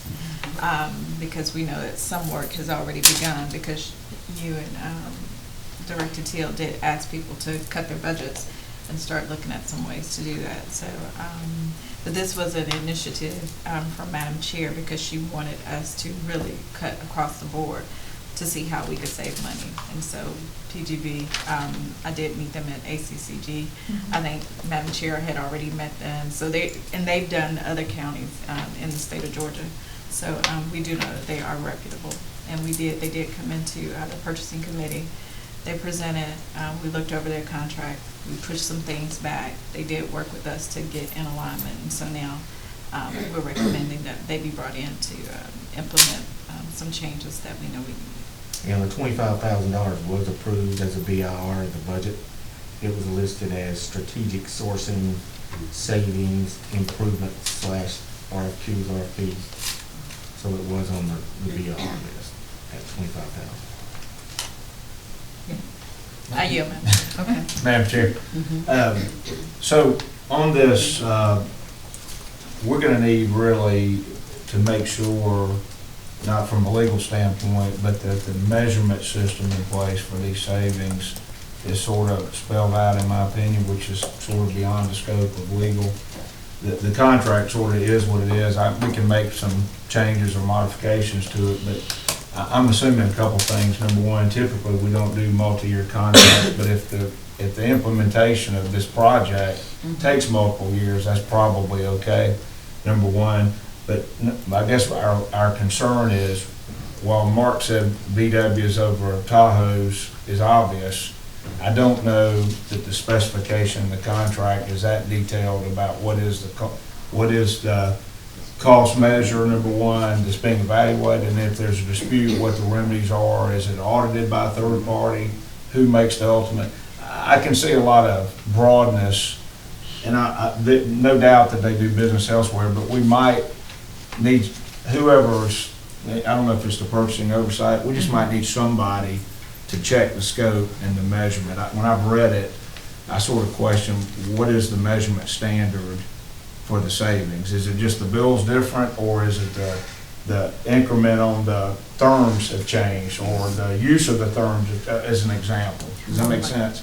Yeah, whatever the measurement is, I think there needs to be subject to a third party if there's a dispute, some kind of reconciliation mechanism to have somebody look at it. But I'm not sure you can spell out everything. I mean, what all they looking at? How do you measure some departments? I don't know. It's just a thought. Okay. Vice Chairman Robinson? Yeah, just for the record, this is just for the public, for the camera. Remember, this is not our first time doing performance audit. We just went through this with Amoresco. We were able to establish rules of engagement to say that, okay, based on our monthly bills, there's a difference. This is slightly different because this is looking at the way this was more of a procurement challenge. All right, Madam Chair's ask was, are we efficient in how we procure? It's not just our protocols and our procedures per se, it's how we go about thinking about it. Every now and then you got more time. You got to bring in somebody to sort of show me a higher way of performance. Look at the background of the people that we're bringing in. I mean, top of the food chain. Obviously, they met with all the department heads, I think, under Mark's, independent of the committee, to ask the right questions. It's not can they do it and stuff. It was just more of a, okay, take us to another level. How do we procure telecommunications? How do we procure, I mean, I'm listening to y'all, but y'all making it too general. There are things that were spoken to that they would look at. They weren't going to look at the universe of everything that we do. It was like 5 or 6 key areas. Stay here. Go in there, audit them as is. Come back and tell us, okay, based on what our current state is, we suggest we move you to a future state. So it's not that, at least in our committee, it wasn't as vague as being suggested at this table. We were well beyond that. I mean, it was a very thoughtful and very intelligent conversation by these guys, and so I don't want to think that it doesn't have to go back. They did an excellent job in explaining what we're trying to get out of that. The last thing that it was a requirement that, my expectation was for an RFQ, RFP template. Think about when we brought Corbin in, when Commissioner Mulcair was here. It's like, okay, we need a deliverable. We appreciate you being a financial advisor, but what is our takeaway? And that's how we got sort of the millage rate, that little spreadsheet that we built. We wanted to takeaway. So what they're supposed to be bringing to us is taking a look at our RFQ, our RFP, one of our templates, said, okay, you guys know that y'all around the Flintstones, right? Let us bring you up to the Jetsons. In other words, we recognize and acknowledge that our RFPs probably weren't the best documents. And so that's part of our exchange, is that they're going to upgrade in a generic sense, our templates. When we walk away, that is ours. It's not their intellectual property. It is ours, and they've taken us to another level. So again, I'm listening to this like, no, this ain't some soft consulting engagement. These are high-end guys, Fortune 10, top-tier accounting experts and stuff worldwide. And I'm not certain if any of them were here and stuff, but if they were, I'd ask them to take the mic. But in essence, I feel comfortable with the recommendation out of this, and I yield the floor. I'm done now, Chair. Commissioner Guy. And I'm not doubting their capability or their credentials or anything. All we see is this little sentence here, and we didn't know what all the scope of the work. Could we get a copy of what they? It's attached to your It's agenda. attached to it, Yes, okay. ma'am. Well, we can send you one. But I was going to ask another question. Oh, Amoresco, we're still in with them, I think. They're still doing our efficiency as far as our, heating and air and stuff like that. But I'd like to just know exactly what they will be looking at. And also, if they're doing work in another county, could we get something from the other county saying, a statement saying that they were able to save them a lot of money and everything? Okay. And with that, I yield back. Okay, Commissioner Mitchell. I think, yes, and I think she was alluding to though, are they cross, is that overlapping each other? So that probably more your real question. I don't know if anybody can probably answer that though or not, but, okay. Now with that though, make sure I understand. So 25% is what they're gonna be giving us in a real savings of some sort, so I can make sure I understand this part of it first. No, we would be paying them 25% of any realized savings that they, that they save for 2 years. And it's 50%. So say they find that, so we can purchase toilet paper, whatever. So they would get 25% of those savings for 2 years. Got it, of that savings. Yes. So, and that's how they're paid? Yes. Okay, so. For phase 2. Phase 1 is a flat 25,000. Okay, so that's phase 1, is flat 25,000. That's the one annual hit, or one time for That's that. one time. And I think it's a 45-day process for them to look at all, activities, if there any processes, they look at staff, they look at, where, you're paying, twice for the same services or anything, a lot of different things that's spelled out in the proposal. Got it, okay, so that's the first year, then the second year, we changed the makeup. I'm assuming legal has kind of had a chance to kind of dip into that, so we can make sure that this statement that we're gonna, I'm assuming, vote on tomorrow makes sense to reflect what we're voting for and on, clearly identify what their duties and or responsibilities will be for this particular piece of it. Yeah, Mark, I think said it correctly, and so did Dawn. The fixed fee, 25,000, cost savings over a 2-year period, 25% of the realized savings payable monthly. The only thing, I don't know that this was mentioned, if there's a vendor recovery because of a refund, credit, rebate, it's 50% of the recovery. Okay. A rebate, refund, or credit. Yeah. And who qualifies the individual to be able to look at the savings? I mean, are they're certified in AC or concrete or people or? So from my understanding when they did the presentation, because I think one of us asked that question, but they do have the professionals.